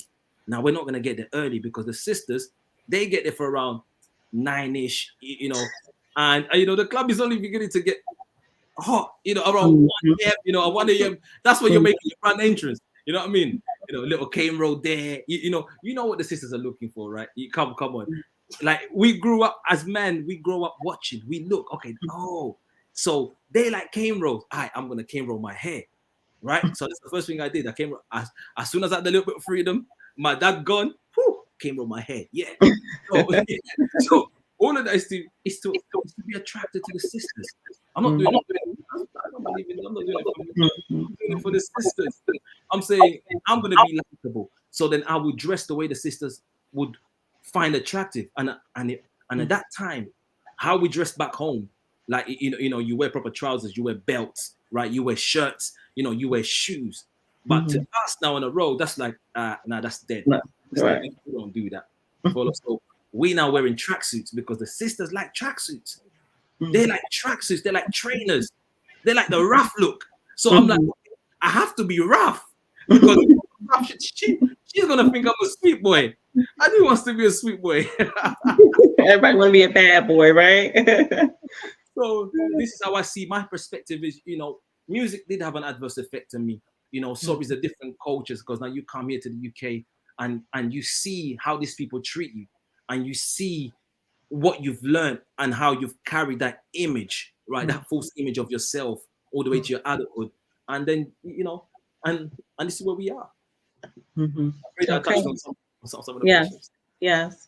I want to revisit the article for just one moment. If you all just keep listening to this one point, and then we'll bring you up to give us your answer.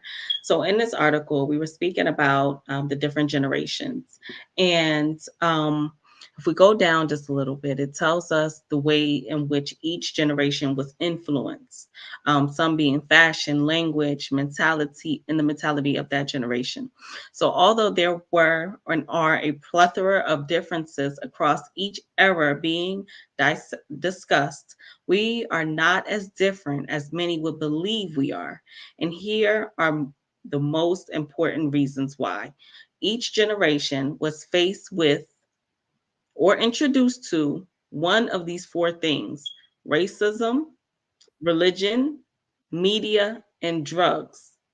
So the real question is, how did racism, religion, drugs, media, and many other factors contribute to the separation that has taken place amongst each generation? So we want to bring you back in, starting with Brother Demarius and Sister Shabria.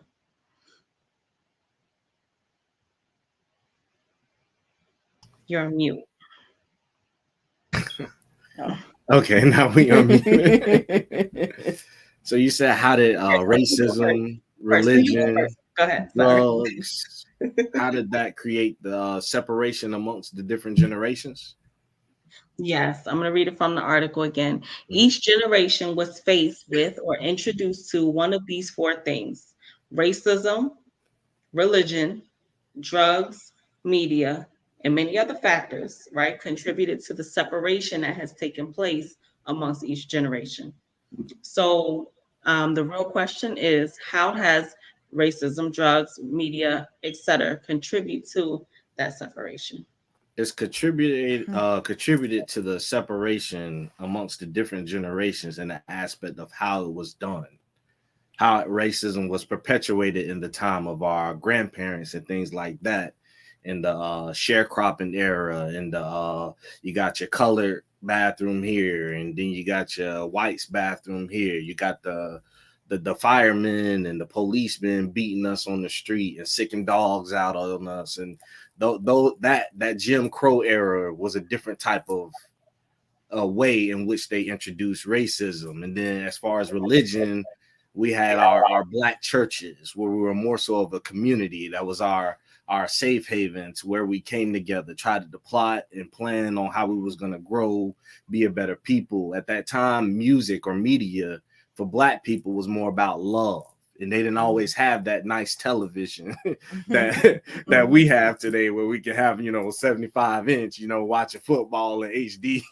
Mm-hmm. So they wasn't just stuck to the television like our current generation would currently be. So the separation comes from how it was particularly done around those different generations and the things that they were going through.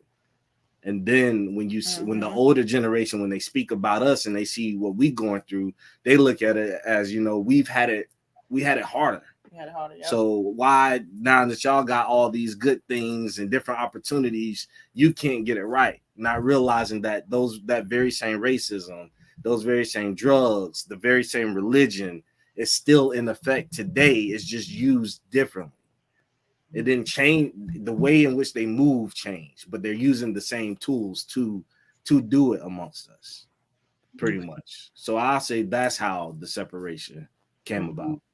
Okay, and Sister Shabria, how has religion, racism, music, media, and the likes affected the next generation? Yeah, I think it's a lot of what Demaria said, but just to take it a little further, just make it a little bit more personal. You always have your grandparents. They were the heavy hitters in the church. They were the ones like, well, we have to go to church every Sunday. And then you have like our parents who kind of took that out. And they were like, well, we don't have to go to church to praise whoever they want to praise. Then they became more in the media. They became the ones who wanted to watch TV instead of going to the church. They wanted to listen to music more than becoming part of the community or doing something like that. And then you have us, millennials, as they call us. And you have us that's more so on the front lines again. Like we're not going to allow anybody to stop us from whatever progression we're going to. We're going to continue moving forward. Whatever we set our minds to, we're going to do it. Whether that be racism, our generation, this is just personal experience speaking. Our generation, I've seen more of us attack racism or fight it on ahead. We're not like our grandparents' generation that was so afraid of it because of what they experienced. Like Brother Damaris was talking about the Jim Crow era. A lot of them, they would not stand up to what we were stand up to right now. And the same thing with music. Music back then was all about love. It was all, not all of it. We still had, still had the violence. But a lot of it was about love and uplifting. But when you turn on the radio now, whenever you do, you will not hear a song saying that I love you. I love my black woman. I love my black man. I love my kids. Hey, let's build a family. Let's make a baby. Let's build this business together. Instead, you would hear, my sister says it all the time, my booty hole brown and the other hole, the color that is. That's what you hear, or WAP, or I think bongos, or D Block. If you want to take it back a little old school, where you're talking about what good is the Don't do that to them. Don't do that to them. So I think that's how everything was affected. You got the older generation. I don't think they took the lessons learned, and just some of them did. We have our great BBs and Bobbers. They took the lessons they learned, and they gave us the tools we needed. But then you have those that's like in my family, for instance, the lessons they learned, I'm having to go back and relearn them and making sure that my daughter, my nieces, my nephews, that that they're not affected the same way that we were. Okay. Yeah. Now I know you've been in the military, right? You served in the Yeah. military, and many people wouldn't know Mhm. that. So how has that experience also affected these things mentioned? Affected what again? How has that experience, you traveling and the things Mhm. you've seen, how has that affected your Black experience? Oh, the military, a fun topic. Yeah, so What I am branch of the military? I was in the Air Force for 8 years, from 2012 to 2020. Um, and it affected my Blackness because they didn't accept it. Essentially, I was the Afro wearing girl. Okay, I love my Afro. I love the big puff I love the look it gives, the image it gives. Ooh, we powerful. Um, and I got told over and over that look is faddish or fadish or whatever that word is. And I have to and this was Black women coming to me as well. Hey, you need to go get a perm. You need to cut your hair down to a bob, like we have it to fit in. And then it wasn't until I went overseas to deploy to the Middle East, Doha, Qatar, a very beautiful place in some of the areas. And all I'm seeing over there is pro-Black everything. They're like, hey, you're Black, you're dark like me, I love you.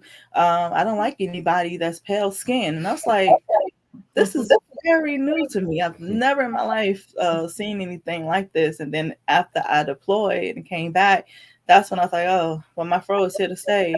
Shabria is here to stay. A lot of us in my office, we used to say we're gonna have a white personality, coming into the office to say, hey, my name is Susan. My name started with S. I went with Susan. Hey, how you doing today?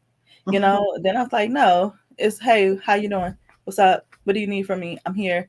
I'm not going to alter my tone or alter my Blackness or alter who I am to make you feel comfortable. But a lot of that was going on. And I think I was like one of the very first few who didn't care about getting rolling up because it's just a piece of paper. My work still stands, So that was a big battle. But the military, the experiences there, after I deployed, came back and was like, hey, love who you are, be who you are. You're Black, you're not white, you're not pink, you're not any other color they want you to be. So yeah, it just made me appreciate me more. Okay, good. And lastly, what's some of the places that you've traveled to and what's some of the things that you've seen? Let's see. Basic training was in San Antonio, Texas. I've seen a lot of white folks. I think that's the I've seen they are, but down there it's completely different. But down there I've seen a lot of people there. Then in San Antonio and the base that we was at, you get disciplined instilled in you real quick.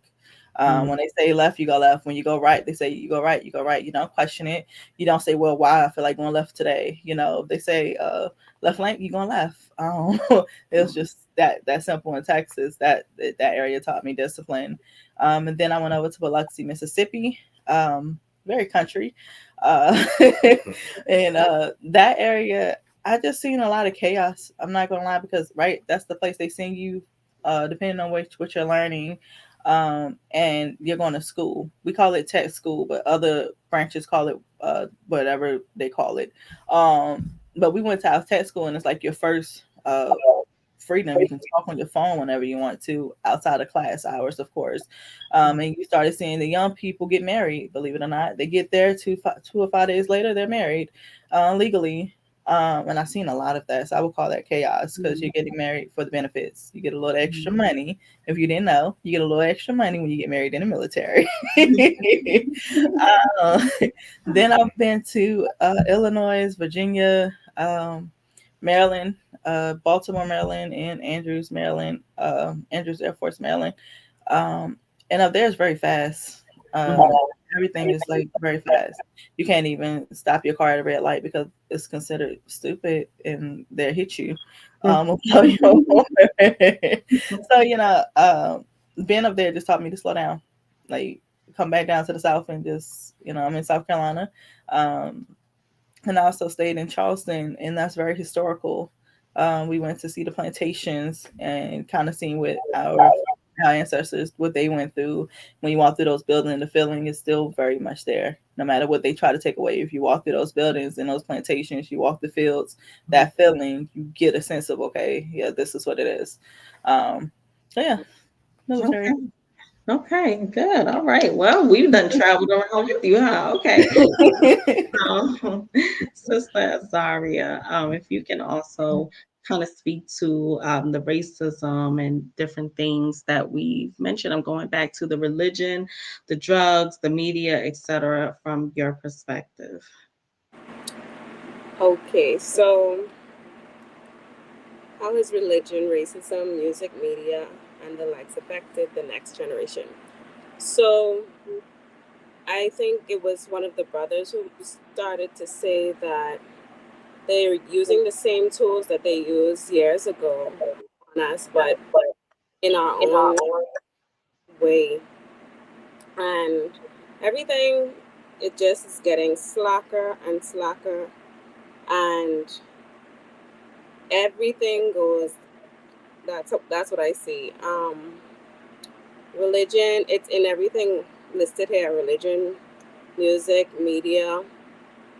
They place white faces all over, and they still perpetuating this message that white is better or light is better, and it's not necessarily true, which is why we need to rewrite religion for ourselves, music for ourselves, television for ourselves, so that we can see ourselves more, not just for representation, but to redefine what it is to be Black again, and to remind ourselves about what it is to really be Black royalty.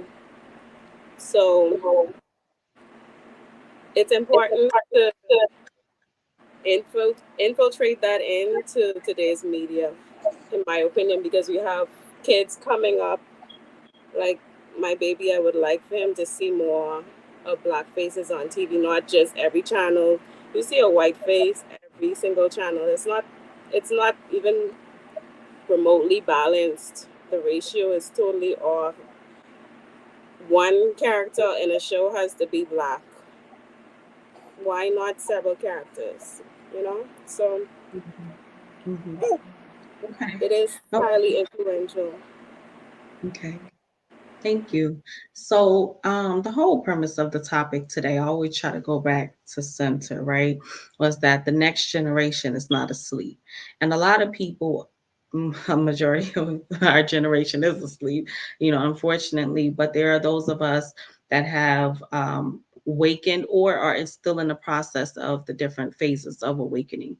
And so, this experience of consciousness, when you look back to who you were as to who you were before and who you are now, there's many leaps and bounds that we've made to become who we are. And the changes that had to take place were very significant. We may have lost friends along the way, family along the way, and different things. And so that experience is very unique. And I would like if we can just kind of speak to that experience of awakening and what it has done for you. One, out of all of the things that racism, white supremacy has introduced to us. Today we spoke about music, we spoke about, sexuality, etc. But we know there are so many moving pieces. And we have been caught by one of those pieces. For Brother Hildy, it may have been music. For Sister Shabria, it may have been racism, white supremacy in the military. For everyone has been caught in some way, right? And or several ways, right? So which way did that experience capture you? How did you remove that aspect of being asleep from your life to become conscious? And what keeps you kind of guarded to not fall back asleep again? Because sometimes it can be enticing. A song comes on and you're like, man, that's my song, right? Or it may be, somebody, you may walk past and somebody smoking some weed. You used to smoke, or you see somebody drinking at a bar, you used to drink, or you see, you know what I'm saying? All these different old outmoded habits. It's easy for them to be triggered. So what were maybe some of those habits for you? Realistically, what were those habits, and how do you keep yourself removed from that behavior or that lifestyle? We're going to start with Sister Taweret, and then we'll just go up and around. Sister Alexis LaFleur.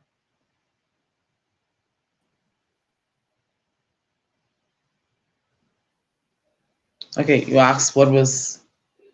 I know I asked a lot. Sorry. But he's been falling back asleep from being triggered back towards bad habits. Okay, so you want me to say what one of my bad habits was? Okay, let me tell you my bad habits. Give it to us. Okay, so drinking was a habit I had, and it wasn't so much that to that extent where it was I couldn't stop, but it was easy and it was comfortable for me. And what actually caused me to curb it was just a few things, but one of the things was I actually had to sit down and think about it, because one day my mom came to me. We was talking. We usually have conversations, and she said to me, she said, you break the cycle, right? I was like, what do you mean I break the cycle? She's like, when I was your age, the same age you stopped drinking was the same age I stopped drinking. My mom was a party goer. She used to drink too. And then I sat down, I thought about it, and it's like, I have my grandfather, my mom's dad, he died because he was alcoholic. But he had tuberculosis. He died from tuberculosis, but he had he had a drinking problem. And we had two daddies. I'm not going into that story, but she had two daddies. Anyway, so my other grandfather, he had the same problem. He died from drinking. I had a grand aunt. She was alcoholic.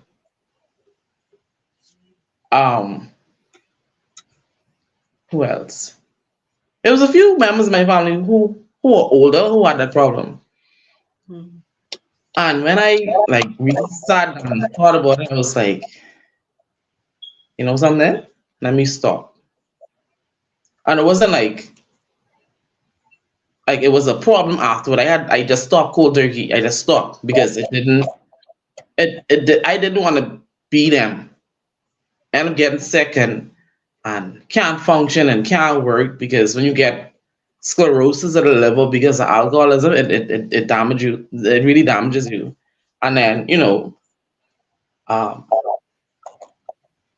like I say, drinking was easy for me because it was in me. Mm-hmm. If I could say it like that, gene-wise, it was something that it passed down to me. That's just like my brother. My brother, and my brother, and we don't have the same daddy, but his family they have the same kind of issue too. But I don't know if he's aware of what's going on that side of his family. But that was one of the reasons that habit had to stop. Now I say this now. I'm not ashamed to say it. I used to smoke too, but I had a reason for smoking. For those who didn't know. I smoked because I'll tell you why I smoke, okay? I smoke to go to sleep. But my sister, let me tell you why I had to go to sleep. Who didn't smoke that didn't? Everybody who smoked. That's not lie. That's not lie. I just want to put that out there, right? The first part is to admit you had a problem, right? And once you admit you had a problem, because everybody. This is AA. This is AA. We're having a conversation. We're having therapy now. So, so I used to do it because I had a reason. That was my reason. I had to sleep. Because I used to deal with my grandmother. She had dementia. And I'm the oldest granddaughter. So I was living with my Grammy. So I used to have to be up at night to make sure she's straight, because she used to stray off and walk around. And so I had to sleep before she get up. So in order for me to sleep, I had to smoke and then go to sleep. So it was something I did. And then after I got that break where they took her and put her somewhere where she was safe, I stopped. So it was never an issue. I'm sorry. I'm just reading. I'm just smoking AIDS and sleeping. Yes, it helps. It does. For those who used to smoke, they know that's the truth. It helps. You do sleep. So So, yes.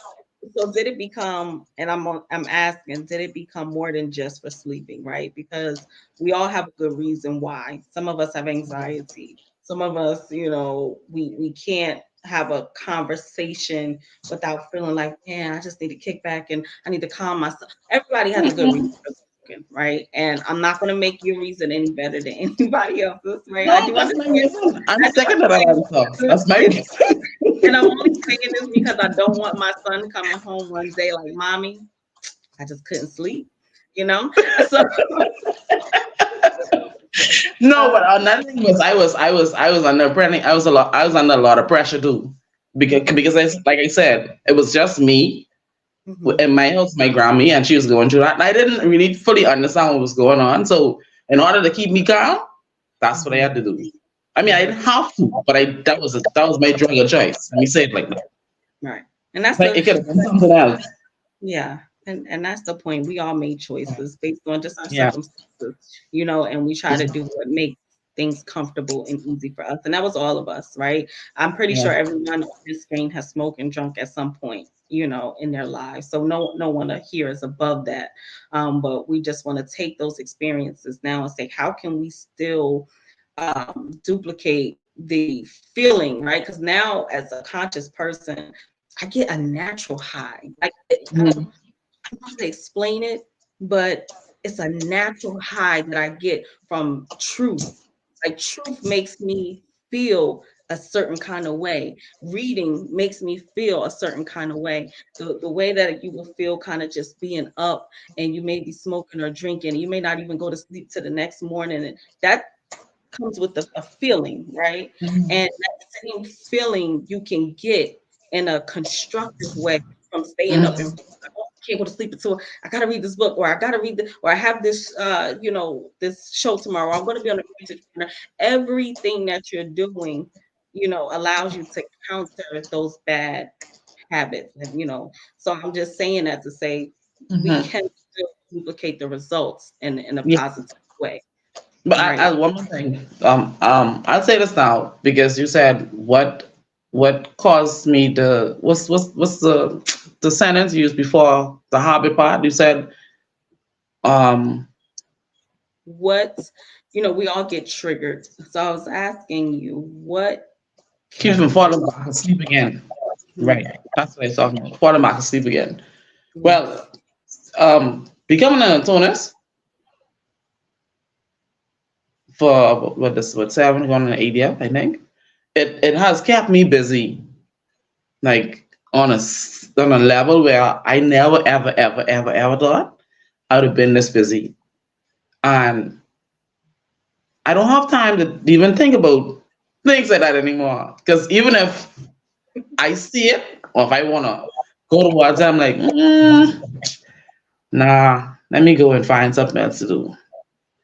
So yeah, so all of the ceremonies, the rituals, it's exciting. It's something I look forward to. So that's one of the ways. That's one of the things that keeps me from falling back asleep because I have to remember that that's what I'm supposed to be doing versus what I used to do.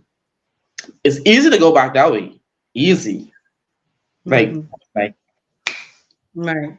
Right. but stay in the other direction where you have the like Shabbat candles and your feast of gratitude and you have Guardian Angels Day and you have Feast Aximo and you have the fasting days.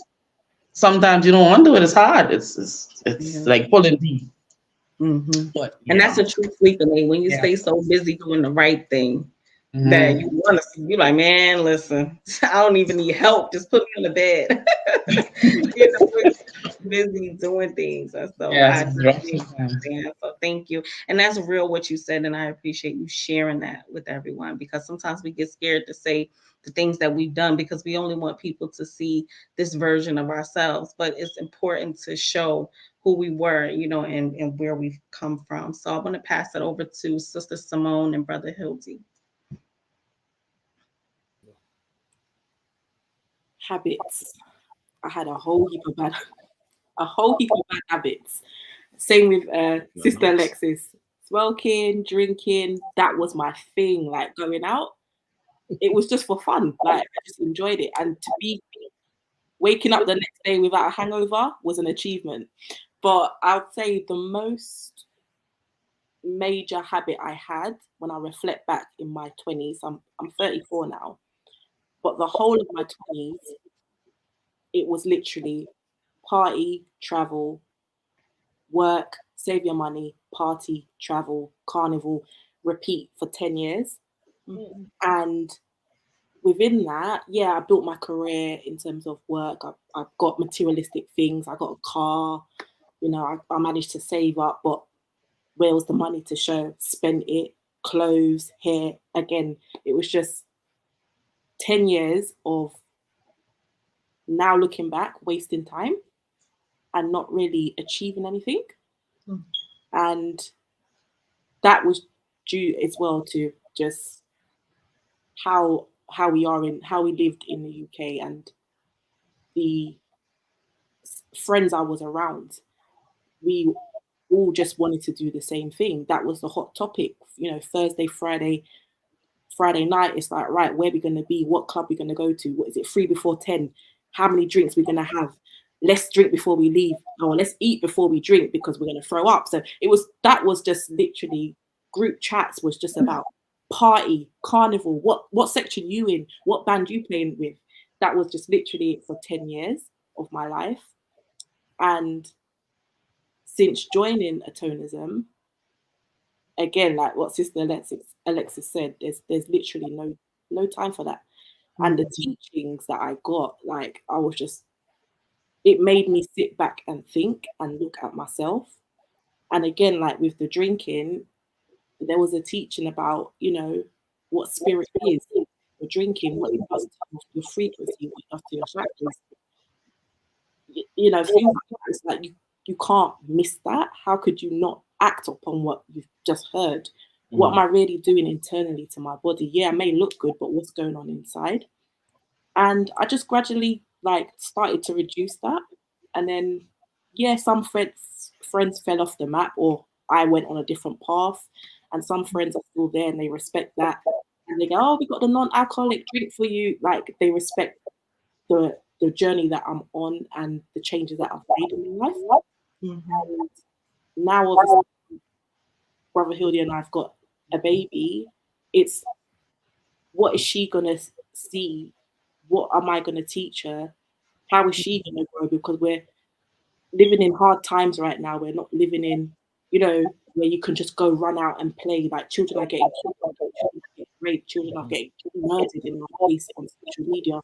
So it's more like what stops me from falling back is thinking about my daughter, thinking about the next generation, even, you know, my younger siblings, my cousins. How is it going to look for them? Because I'm not going to be here forever. No one's going to be here forever. So yeah, it's just about trying to learn as much as I can, because when I think about the generations, you know, certain things that when I grew up, I was never taught by my parents or my grandparents. I had to learn the hard way on the streets. I had to learn the hard way, you know, around friends or seeing friends going through friends, you know, sitting their exams when we're 15 years old, pregnant. You know, did I really want to go down that path? Do I want my children to go down that path? And a lot of the times it's stories I heard in the classroom, stories about guys I heard. Like no adult taught me about life and taught me about, you know, drugs, alcohol, men, women, like, you know, that race, this religion, that religion. Then I had to literally fall flat on the ground and then work my way up with Atonism. So yes, that's the only thing that keeps me going. Like again, yeah, like Sister Alexis said, you can easily go back asleep.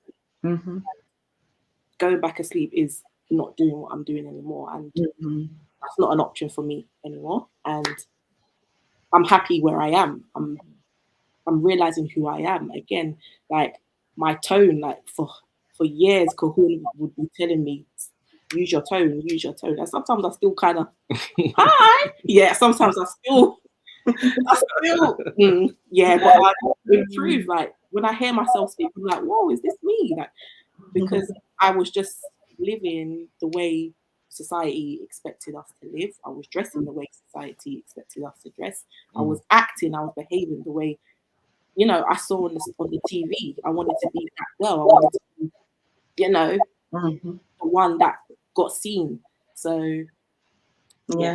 And a big part of it is I think we kind of don't look at the fact that we've been targeted. We've seen articles pop up over the last couple of minutes showing that it's paid advertisement, that it's really propaganda, and it's targeting young Black youth, and it's making drinking the thing. And it's not necessarily with them just saying, hey, drink, but it's the imagery of it. It's the every time you watch a movie, somebody's taking a shot, somebody's drinking the wine, everywhere you turn, somebody is having some sort of drink. So it's not necessarily that we just wanted the alcohol, it's the advertisements. I remember not seeing so many commercials. Now you had halftime shows. You can't find a halftime show without Budweiser, Heineken. You cannot watch football without seeing a drinking commercial. So we have to also look at the advertisement that's targeting us. And let's see what this article says. Well, it went away. I'm sure it'll come back. But for those who are listening to the audio, come join us on YouTube next time so that you can actually see, the different things that our media production team is bringing on the screen for us. And it was speaking about how even people in South Africa was being targeted by this same advertisement. And it says here, African American youth culture is steeped in alcohol. References to booze have long been rife in rap music and Jay-Z, Sean P. Diddy, Ludacris, etc. So we know that it's in the music. We know that it's on the commercials. We know that it's in the movies. We know that everywhere we go. When have you ever? I've never been to Walmart and see a alcohol section. Here in the United States, and I know some of you are in London, so you may not be familiar, but I think yours is Asda or something like that, right? That's your Walmart. Here, when we go into Walmart now, there is an aisle for alcoholic beverages, right? And I have never seen that in my years growing up, and now it's an actual thing, right? It says a new study puts some fresh data behind longstanding concerns about alcohol marketing to Black kids. Young African American ages 12 to 20 see far more alcohol ads on television and in magazines than youth in general, according to the report published Thursday by the Center of Alcohol Marketing and Youth at the Johns Hopkins Bloomberg School of Public Health. So this is a thing. It's a real thing that's happening. And we have to acknowledge that, because our children are going to grow seeing these things, and we have to prepare them for that. Hey, you're going to watch movies. This is what they're going to show you. This is why they're showing you this. This is the suggestions they're making, and this is what it can lead to. Right? Researchers said two key factors are at play. Many alcohol ads specifically target African Americans, and African American youth consume more media than youth overall. For example, African American youths watch 53% more television than youths in general in 2010, according to Nielsen data cited in the study.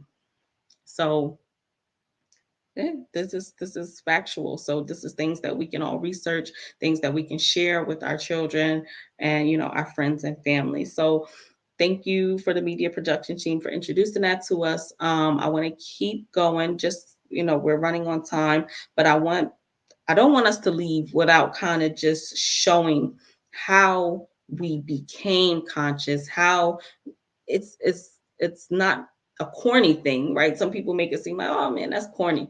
How it's changed your life in a progressive way, because when you look back at when you were drinking or when you were smoking, you haven't got as much done as you do now, right?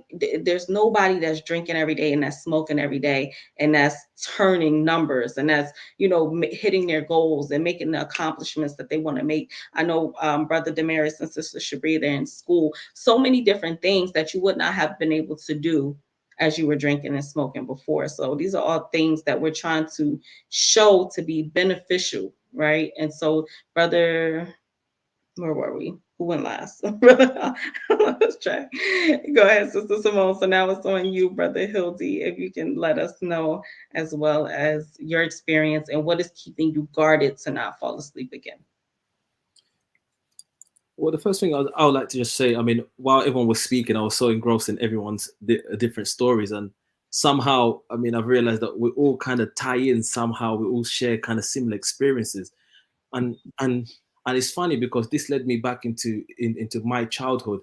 And I remember, you know, like everyone spoke about smoking. I was actually introduced to weed from one of my friends. We was actually in his garden, and he introduced me to this thing. He goes, "No, take it.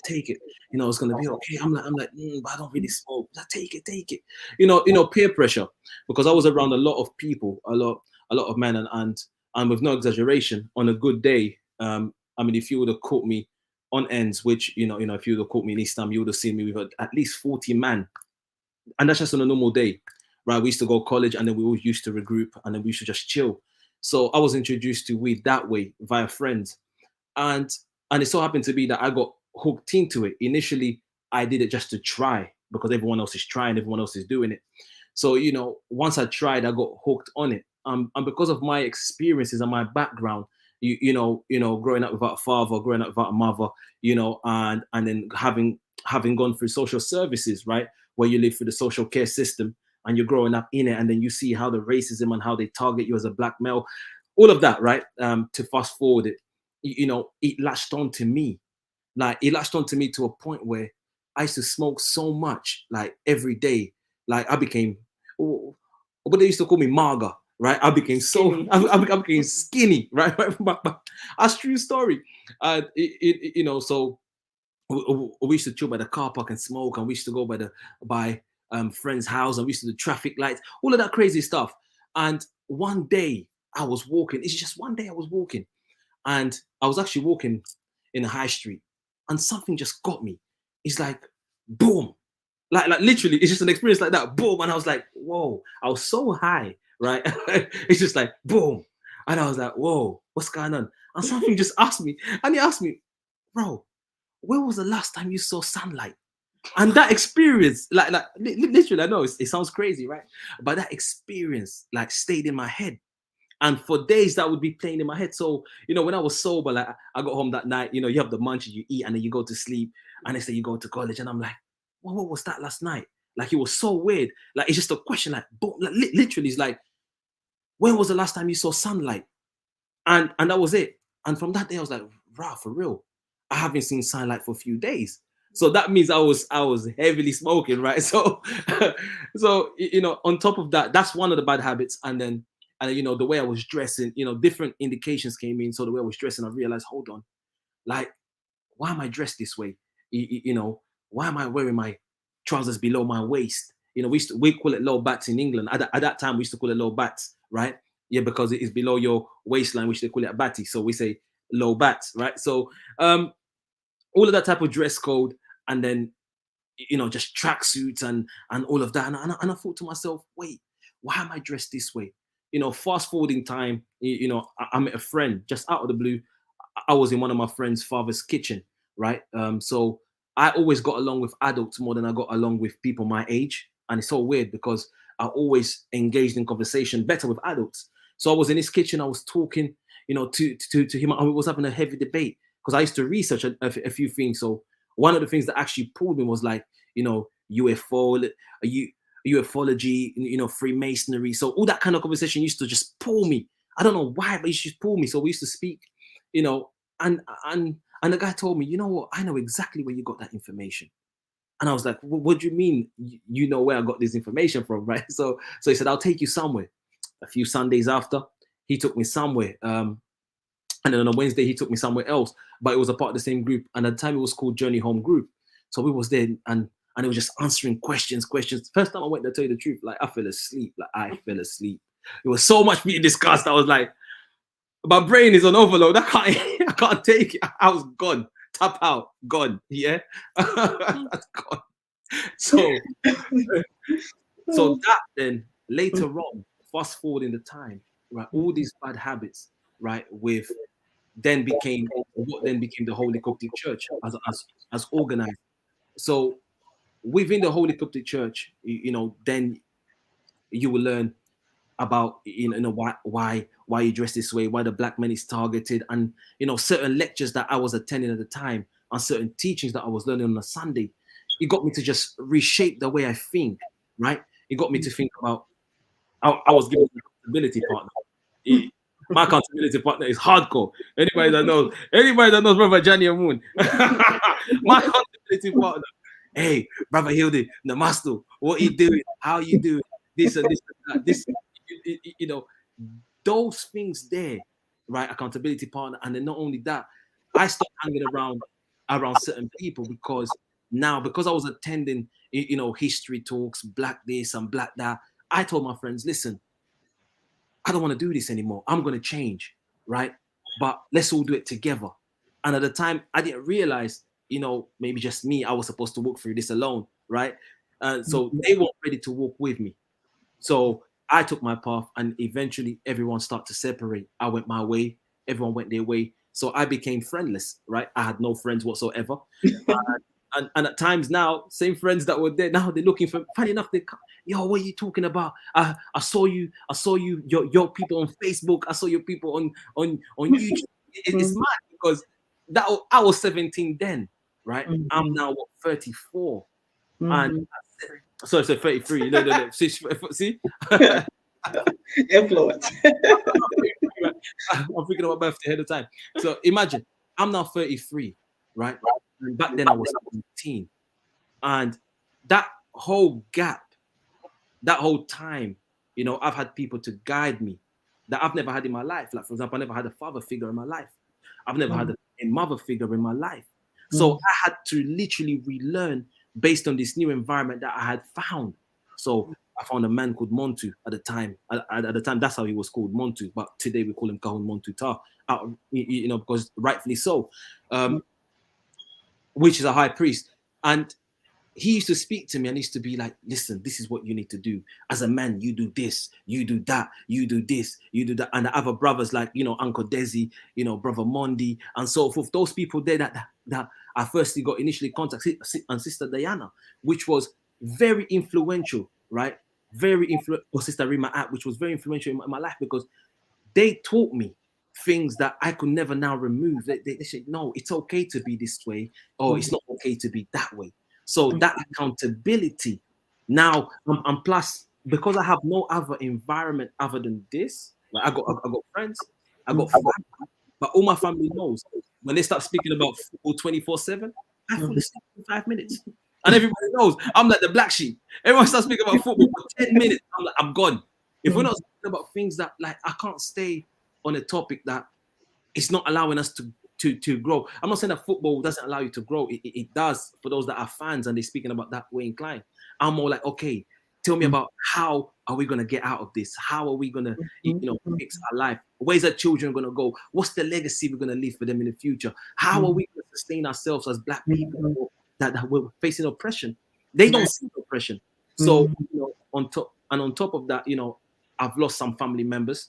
Some of them are like, yo, this guy here is crazy, man. The way he's going to get me in trouble. This guy's going to get killed. And I'm like, no. So for me, what keeps me going from back asleep is my accountability partners, my environment. Everything that I do is within this environment, right? Environment is important. You have to have people around you that will hold you accountable. People that will say, hey, my brother, it's 11 o'clock. You got to join class. I'm tired, but you got to join class. But I'm writing, but I'm like, I'm gonna. I know someone is gonna say, turn on your cameras. I'm like, yo, turn on your cameras. And you have to show your notebook. So that keeps it going. Believe it or not, it's so small, but I've realized over the time it is necessary because that keeps you guided. It keeps you on a straight path. It keeps you always jumping, always like, listen, you got no time to even think of, oh, you know, let me just try and go there, or let me just, you know, oh, hey, brother Hildy, come up, we got, or we got something to do, like, you know, we're all drinking out on the day that the lads want to meet up, and I'm like, nah, bro, I got to be in class at that time, I got to do this, I got Shabbat to attend. So accountability and your environment, and I'll say my foundation, which is atonism, you know, my true religious identity, you know, that keeps me on track, and plus my, you know, my our scriptures, because we're always reading the scriptures, you know, we're always trying to make ourselves better. So that in itself is what is going back to sleep. Otherwise, without the scriptures, without the people around me, or without people like yourselves, tomorrow I'll be going back to sleep. It's that easy.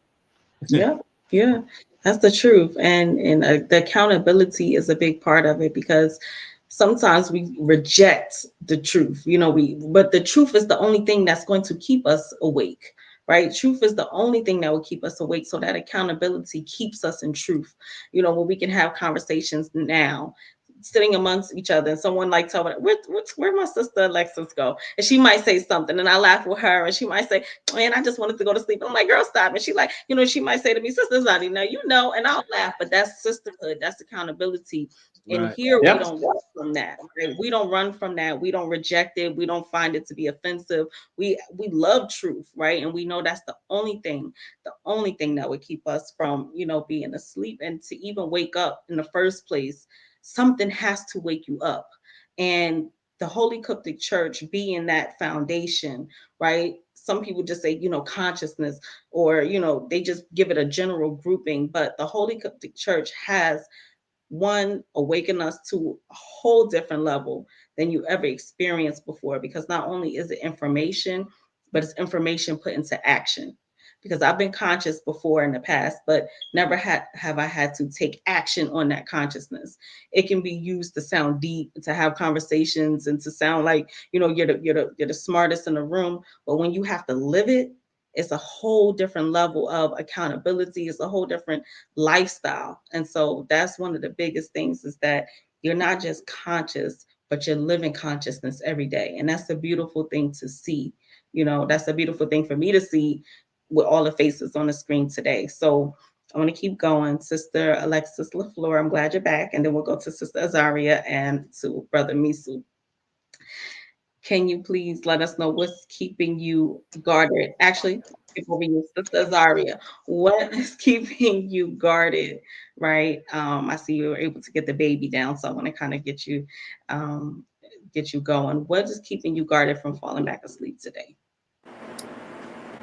It's, for me, as simple as being around the Kanisa, because I realized that once I'm around a certain group of people, or a certain type of people, it's not easy to be influenced, but it opens a lot of doors for me.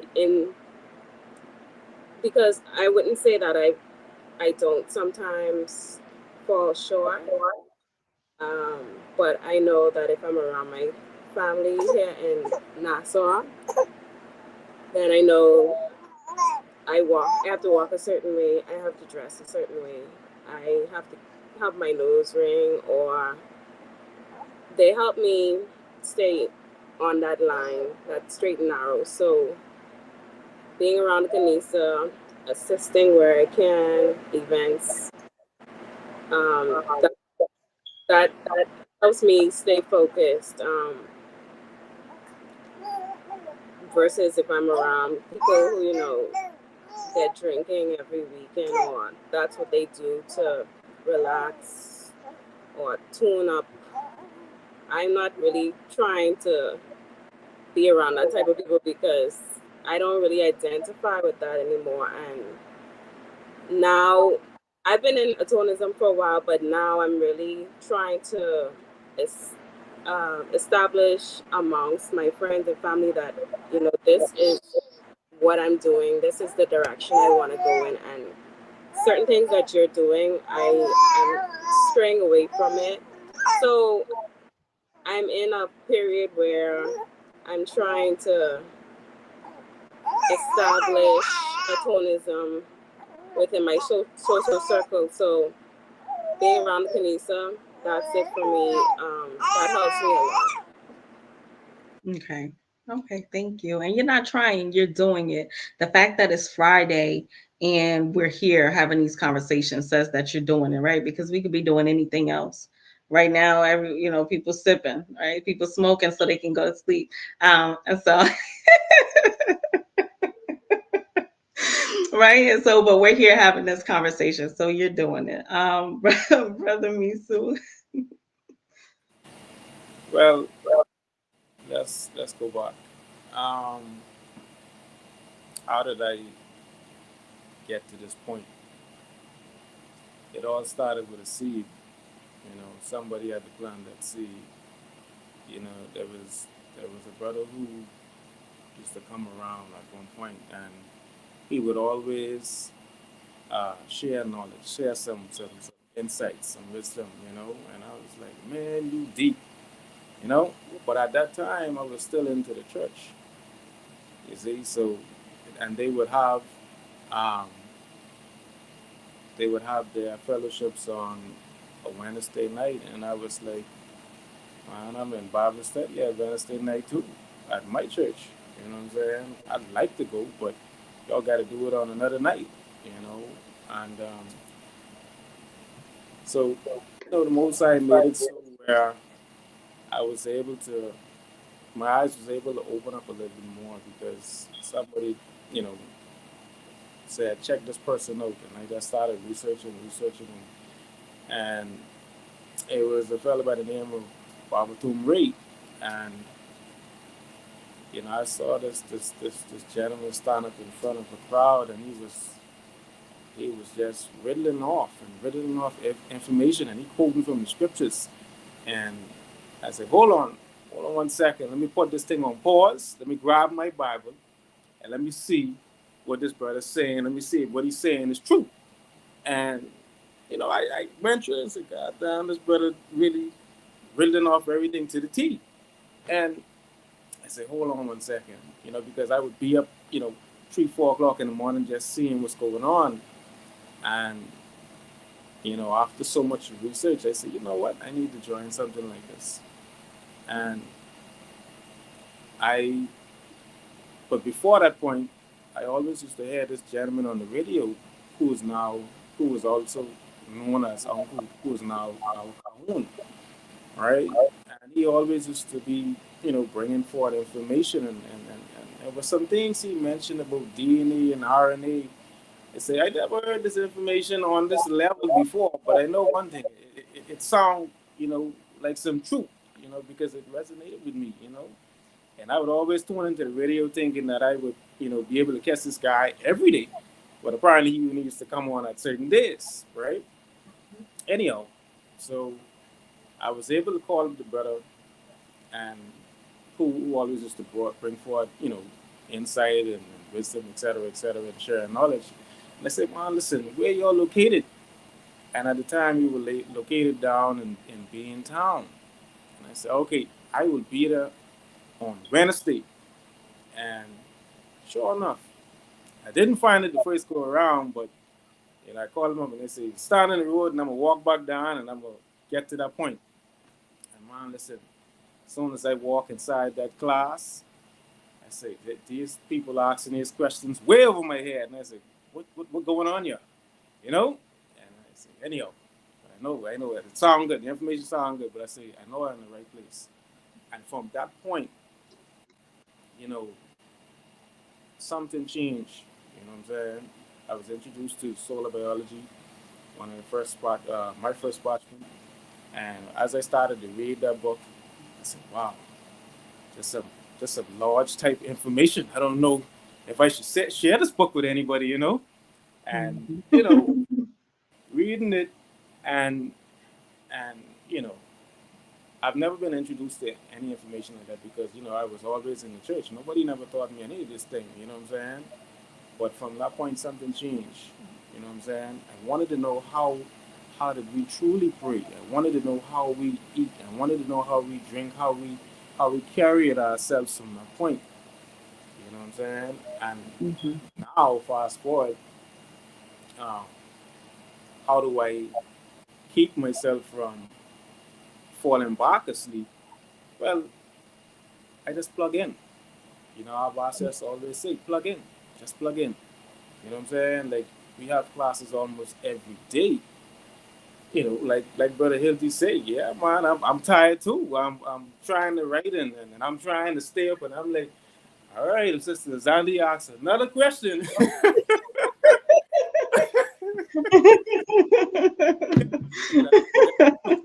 Tell you the truth, you know. Her and Dr. Ford, they got these questions. One more question, Bosh. One more question. Again, you know, we have classes almost every day. We have meetings almost every day. So that's a form of us plugging in, you know, plugging into our boss. She's always, you know, I would say upgrading us, you know, by way of information. You know, we're being given this energy. So plugging in, you know, of course, Satonism, our way of life, you know, it's a way of godness and protectiveness. You know what I'm saying? The rituals, you know, Sila, you know, the like the brothers say, our foundations, which is the scriptures, the original books of the Bible. You understand? Our way of life, it's what's keeping us from going back to sleep. Like the sister said, it's so easily to go back and sleep and do the same things we used to do. Mm-hmm. But to me, it wouldn't make sense because everything that I know, it would be almost hard to go back, because if I go, okay, let me give you a little history. I used to shoot pool, right? Tournament pool. And I've seen through my way coming up in tournament pool where we have the same music being played. We have the same characters, you know what I'm saying, in the place. You know, one who always can go sit down at the bar and say, where's Lisa? Now, you know, the young lady don't name Lisa, but they can give you a name anyhow, right? I need a drink. And when they get a drink, you know, I don't like this one. This one don't smell right. I know, you know, you see that. And then you see other younger people who would come in and see that and say, you know what, like they want to emulate that. Then, you know, years down the road, you see them being the ones sitting at the bar and doing the same foolishness. You know what I'm saying? So again, it's easily, for me, like I say, seeing it would be, you know, it would be, I wouldn't say impossible, but it'd be harder for me because me knowing what I know, I can't just go there and just, you know, stand up and see that or even partake in that. You know what I'm saying? Even if I want to, I you know, something in me would say, you can't do that. That don't make sense. You know what I'm saying? Religion-wise, I can't go back and sit down in the regular pew and just accept what they're spewing at me. You know what I'm saying? Which, and I know racism, white supremacy has already been embedded in them, whether they know it or not. You know what I'm saying? So it would be, you know, I would be at a big disadvantage just even going back to that point. You know, but like I say, my way of life, our way of life, Atonism, our scriptures, the original books of the Bible, accountability, our brothers, you know, every day we're required to, we just started this new initiative, Just Walk, right? We're required in the brotherhood as accountability that we should make a video every morning or every day that we're walking, because walking is good for our health. You know what I'm saying? This is something that we advocate. It's accountability. You know what I'm saying?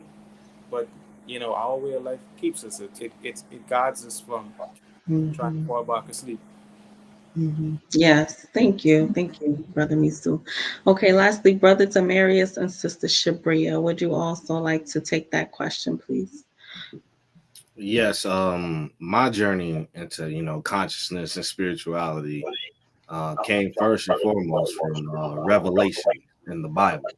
Because I was the young kid, you know, I liked the Bible. I actually carried it with me to school. People was calling me Pastor Freeman. They going to hell if they don't repent. I was looking back, I was something serious. But then I started to at the church, which is interesting. My brother's grandmother, she was a pastor at the church. It was called the Tree of Life Church, which is interesting because we talk about that a lot in atonism. But she was she's the one elder who I would say out of most people that I hear teaching about the Bible, she was so strong about revelation, strong about, you know, getting your life right, trying to do better before the end of times, before the rapture. It was constantly playing in my head at that time. So I was out there, you know, trying to speak to people, tell them you need Jesus Christ in your life, you need to be saved. But that put me in like a loner side. I felt lonely, like I wasn't connecting with nobody. I had to go hang with the white people. none of black people like, I ain't trying to hear none of that, man. You tripping. Everybody smoking, drinking, and slowly that's where I found myself. I found myself putting it down. You know what? I didn't want to read the Bible no more. Not wanting to read books anymore. I wanted friends. I wanted to be, you know, a part of the crowd. I wanted to be with the people. So that's what I ended up doing. I ended up smoking. I wasn't really a drinker like that because I'm a lightweight. I can't do it. Not for me. If anything, I did it just to be like, oh, okay, we cool, yeah. But getting drunk, hangovers, like Sister Simone said, it was fun. Nothing fun about it for me. Never has been, never will be. I was like Brother Hildy. See, what you said, we call it potheads in America. I was a pothead. I was smoking with the white boys at that time, man. White people smoke totally different from us. You know, most of us, we have blunts, you know, joints and things like. No, they got bombs. They got now vapors and all kind of crazy stuff. I was there getting skinny. All I wanted to do was smoke and eat and go to sleep. That's it. I wasn't thinking about caring about what I dressed in. At that time, it was all black everything. It was all black in my slides. That's it. I wasn't wearing no hard bottoms. I wasn't wearing no excuse me, I wasn't wearing no collared shirts. The pastor has fallen. None of that. But you know, in that time, you know, I finally got my heart broken for the first time. So, you know, once I got my heart broken by a female, you know, I kind of went back into the church, started to get back into my Bible a little bit. I was still smoking, but I started to get back in it a little bit. And my brother's grandma, she was in Revelations heavy. She taught us about the Van Imps, him and his wife. I don't know their first name, but they have like a whole end time series. They talk about the end times and things like that. And my older brother, his daddy, he pulled me aside and said, here you go. He handed me Leviathan 666 by Baba Toomray. He said, I see the path you're going on, but this is something you might want to read. And once I read that book, it's like my mind just shot. Now I'm on YouTube. Now I'm studying about black people. Now I'm looking up slavery videos. Now I'm coming across what's his name? Bobby Hemming. Now I'm coming across Dr. Umar Johnson. Now I'm coming across all the different teachers, John Henry Clark, Dr. Amos Wilson, and now I'm coming across UFOs and mermaids in the ocean and telepathy and then going to the Hindu and, you know, all kind of, you know, Buddha levitated, and my mind was just everywhere at that time. I didn't have a straight and narrow path. I was everywhere. If you talk to me about something, I couldn't stay on one subject. It'd be from UFOs to swimming in the ocean, getting back across to the next planet. I was just everywhere. I was a ball of chaos. Yeah. No way to form my thoughts at that time. And then I walked to the flea market and walked past Elder Mike Lasson, and he had all the books laid out. He had all the guardian angelic hosts laid out, the different necklaces and things like that. You know, I started to talk to him a little bit, And I bought Solar Biology versus Lunar Astrology like Brother Misu. I started posting it on Facebook thinking I was deep.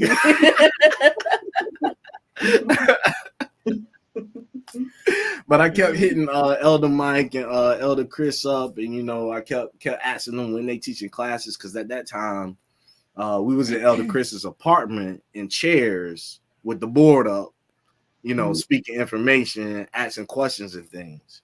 And then finally around 2016, that's when it turned into they was in Inari. We was going to Rock Hill at that time. That's when I first met Basesh. And that day I knew that Atonism was home.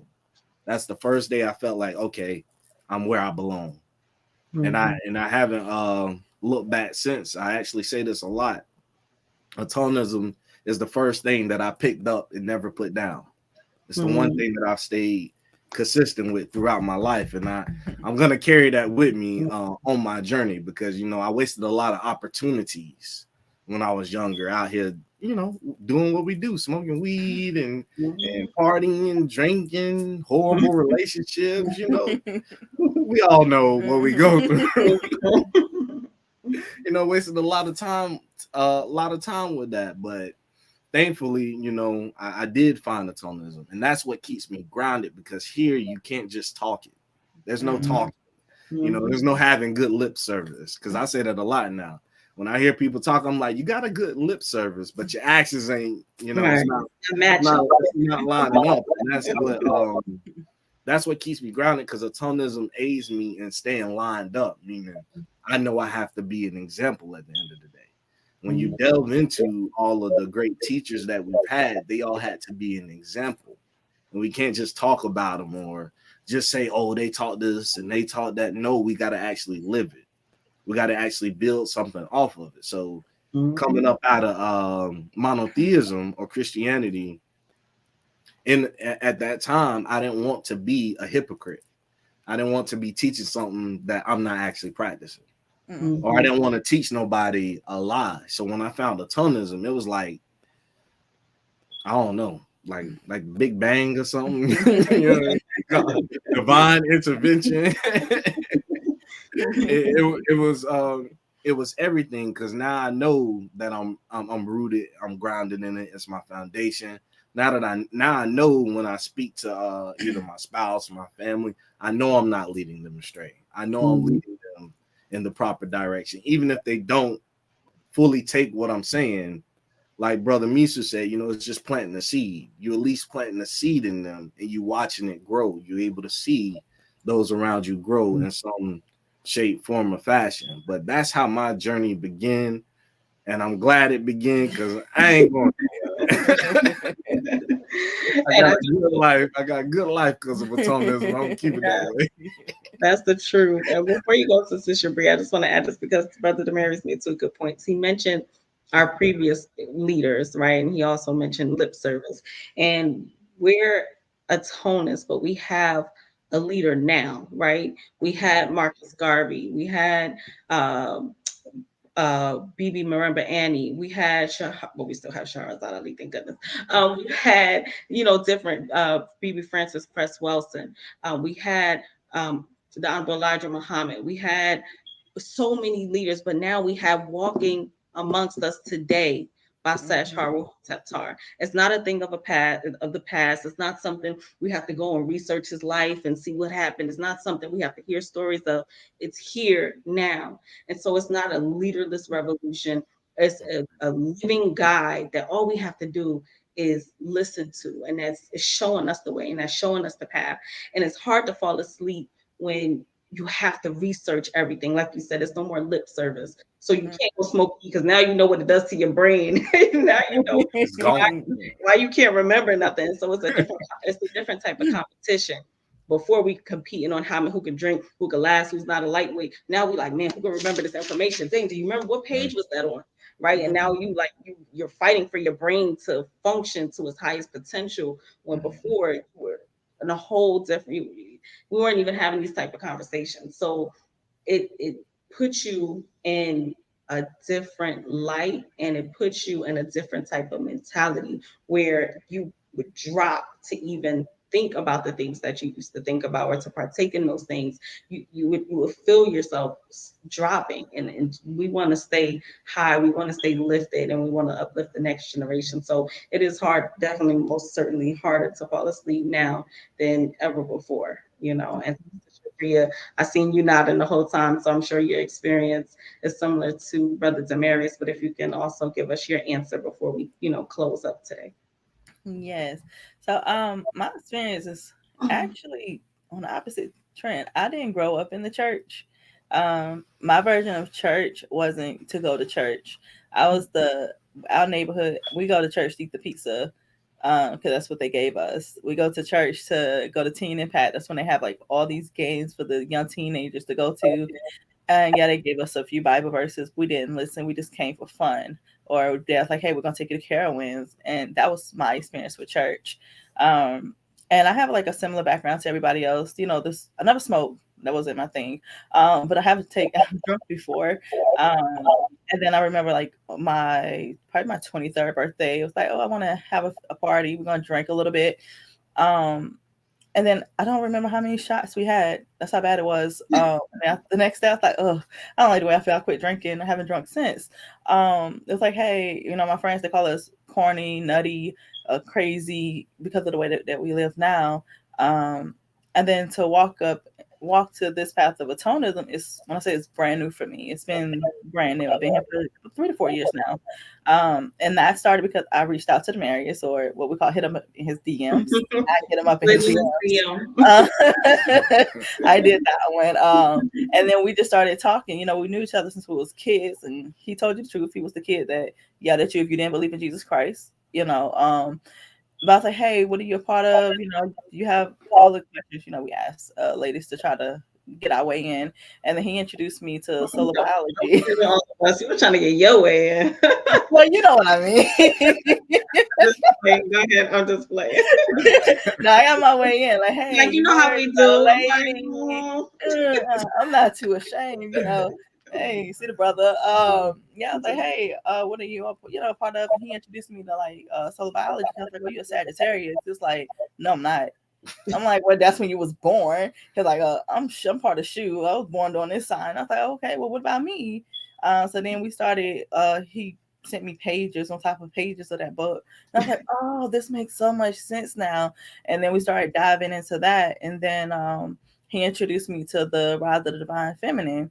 And then in that parchment, it's if you haven't read it, you should open it. It's a statement that just kind of make you like, oh man, you can't not hold yourself not accountable no more. Cause like you got to point the finger at yourself and say you're full of crap. I did not like that at first. I was like, oh, I'm full of crap. Okay. I am full of crap. Oh, I'm not disciplined. I am not studious. Oh, I've made so many mistakes. I am full of crap. You know, so honestly, that's one of the things that keeps me grounded. Cause it's like, I don't want to point my finger again as I just did it. Hey, Shapria, you're full of crap. Everything that you've been learning over the past 3 to 4 years have went to waste because you decided not to be disciplined. Like everybody else said, we got class every day. Even if you don't have class, you should be studying every day. You should be reading something every day. You don't eat pork. You shouldn't be eating too many fried food. You should be just walking. You have to raise your kids consciously so they don't make half the mistakes that we've made in the past. I have a 2-year-old daughter. She will not make the mistakes that we made. She's, you know, her favorite words is Anare. She loves to chant. Like that's, everybody knows Sundi on Sunday service, you know. So she keeps us grounded, and atonism is our foundation. I believe this, like I live this. It's my way of life. I told my family this many times. I don't care anymore to self-sacrifice myself for you or to anything like that. When you were asking earlier about the bad habits, I was like, Demarius, what's my bad habit? I don't really think I have too many. And I was like, oh, you self-sacrifice a little too much, you know, for the things that's not beneficial. So now I self-sacrifice for atonism. I stay up late to read. I stay up late to study. I stay up late to, you know, do part of the rest of it. I own a business. You have to stay up late for that. I stay up late to go to school. After class, I have seminars, I have homework, I have assignments. So no, atonism, it keeps me busy. I don't have time to go back to sleep. I don't have time to go back and make those same mistakes. For me personally, it's easy for me to be in the Tonys. It's hard for me to go and live like my friends, some of my friends that I know that I'm no longer in contact with. I don't want their lifestyle. My life compared to theirs, no offense to them, I'm good where I'm at. I am up here, you know, like I am blessed and highly favored, as they will say. I don't people, you know, so I keep myself busy. I stay grounded. I stay humble. And like you were saying, we have a leader here. We have a teacher who just says, "Follow my lead, walk with me," and that's the end of it. That's exactly where it's going to be. And to anybody who don't like it, I cut the cord. Goodbye. So yeah, that's what keeps me here. Yes, that's when you say period. Okay. So thank you all for joining today. We're going to wrap it up. I want to just give you 30 seconds to say why a person should try righteousness. Why should they try righteousness? We know what it's done for you in some ways, but now how can I, relate to that? Why should I try righteousness? I'm looking at you and I'm 20, I'm 25, I'm 30, I'm 40. What is this going to do for me? Why should I try righteousness? And we're going to start with Brother Hildy, Sister Simone. We'll move to Brother Demarius. I'm just going on the screen. Sister Shabria, Sister Alexis LaFleur, Azaria, and then Brother Misu. And then we will wrap up for today. It's on you, Brother Hildy. Right, you should try righteousness because, firstly, it's the right thing to do. Having heard everyone's experience, do you really want to be unrighteous? That's the thing. I mean, many people are going through different things in life, right? So, I'll just say, sometimes you have to take one step at a time, right? 1 degree at a time. If you've always doing the same thing and always making the same mistakes and there's no change that's coming, maybe you should just try righteousness. Just try visit us, and try to learn a bit more. Okay. Sister Simone? Why should you try righteousness? Why not? It's just like there's no turning back from it. It will open so many doors for you. You're trying to reach certain goals. That's the path we need to go down. Try righteousness. As well as it's, if you're, like the question says, if you're 25 to 35 or even 40, why should I try it? Then clearly, whatever you're doing now is not working for you. Mm-hmm. You're seeking something. Mm-hmm. You want better for your life, but what you're doing is not making the changes. Righteousness is, to me, that's the only way. That's the right way. It's in the word. Thank you, Brother Demarius.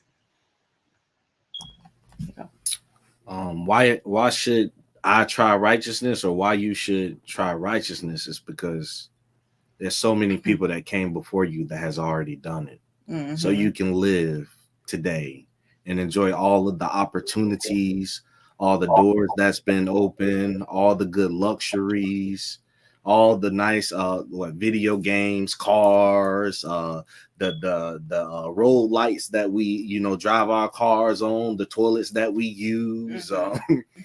There's so many things that I could go on and on about of why you should try righteousness, because they had to sacrifice for that. They had to get ridiculed for that. They had to get beat for that. They had to get disrespected.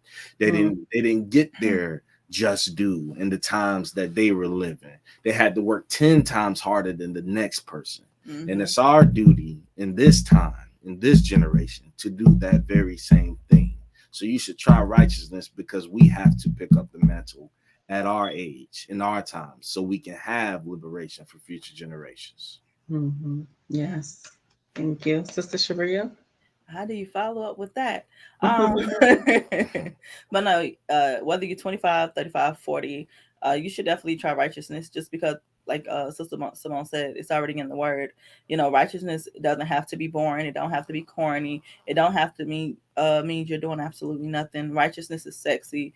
Being righteous means you're doing the right thing. You're living the right way. You're going to live longer. Let's be honest. You're going to accomplish more. You're going to have those people in your life that's going to hold you accountable. Whether you're a sister or brother, guarantee you, especially if you come over here, you're going to have those folks that's like, hey, no, you're going to uphold this standard. You're going to dress a certain way. You're going to talk a certain way. You should try righteousness also because, when you try righteousness, you just look good. Let's just be honest. You look good, you feel good, you are good. So you should definitely just try because of that. Thank you. Okay, lastly, Sister Alexis LaFleur. Try righteousness. Because it's never too late to start. It's never too late to start. 25, 35, 40, it's never too late to start. And you can't go wrong. Because like they said, Yahshua said, pick up your cross and follow after me. That means he wasn't perfect either. None of us are perfect. But just try it. Let's see. Baby steps and let's make it happen. Because you're never too old to start. Yes. Thank you all. Thank you all. I really appreciate you joining the Vantage Point today. We know that righteousness is no longer a choice for us, right? We don't have a choice as if we should try righteousness or not, because anything else will lead you down a path of no return. We know the different things that's taking place in the world today. And if you don't make a choice now that's going to put your life on the right path, then I mean, there sometimes you get to a point where it's too late, right? It's too late once you're 20 and 30 years in and 40 years in and 50 years in to doing the same thing. And the world is headed in a way where it won't leave you any choice. You have to choose now. You have to change your life now. You have to say, this is what I want for myself, my children, and the next generations, because it's not getting easier. The laws that's being passed against Black people, we're headed back into an era of Jim Crow, right? If you've tuned into any of the past episodes, you will see the different things that are in our face that we're not seeing, and that's keeping us asleep. So we have to wake up to the realities of the world, and we have to try righteousness to save ourselves, to preserve ourselves and our seed, or we won't survive. We won't survive in this day and time. So we're going to leave you with that. Thank you all for staying on. I know it's been a long episode, but it's definitely been necessary and it's definitely been worth it. We will see you next week at 6:30 p.m. on the Vantage Point.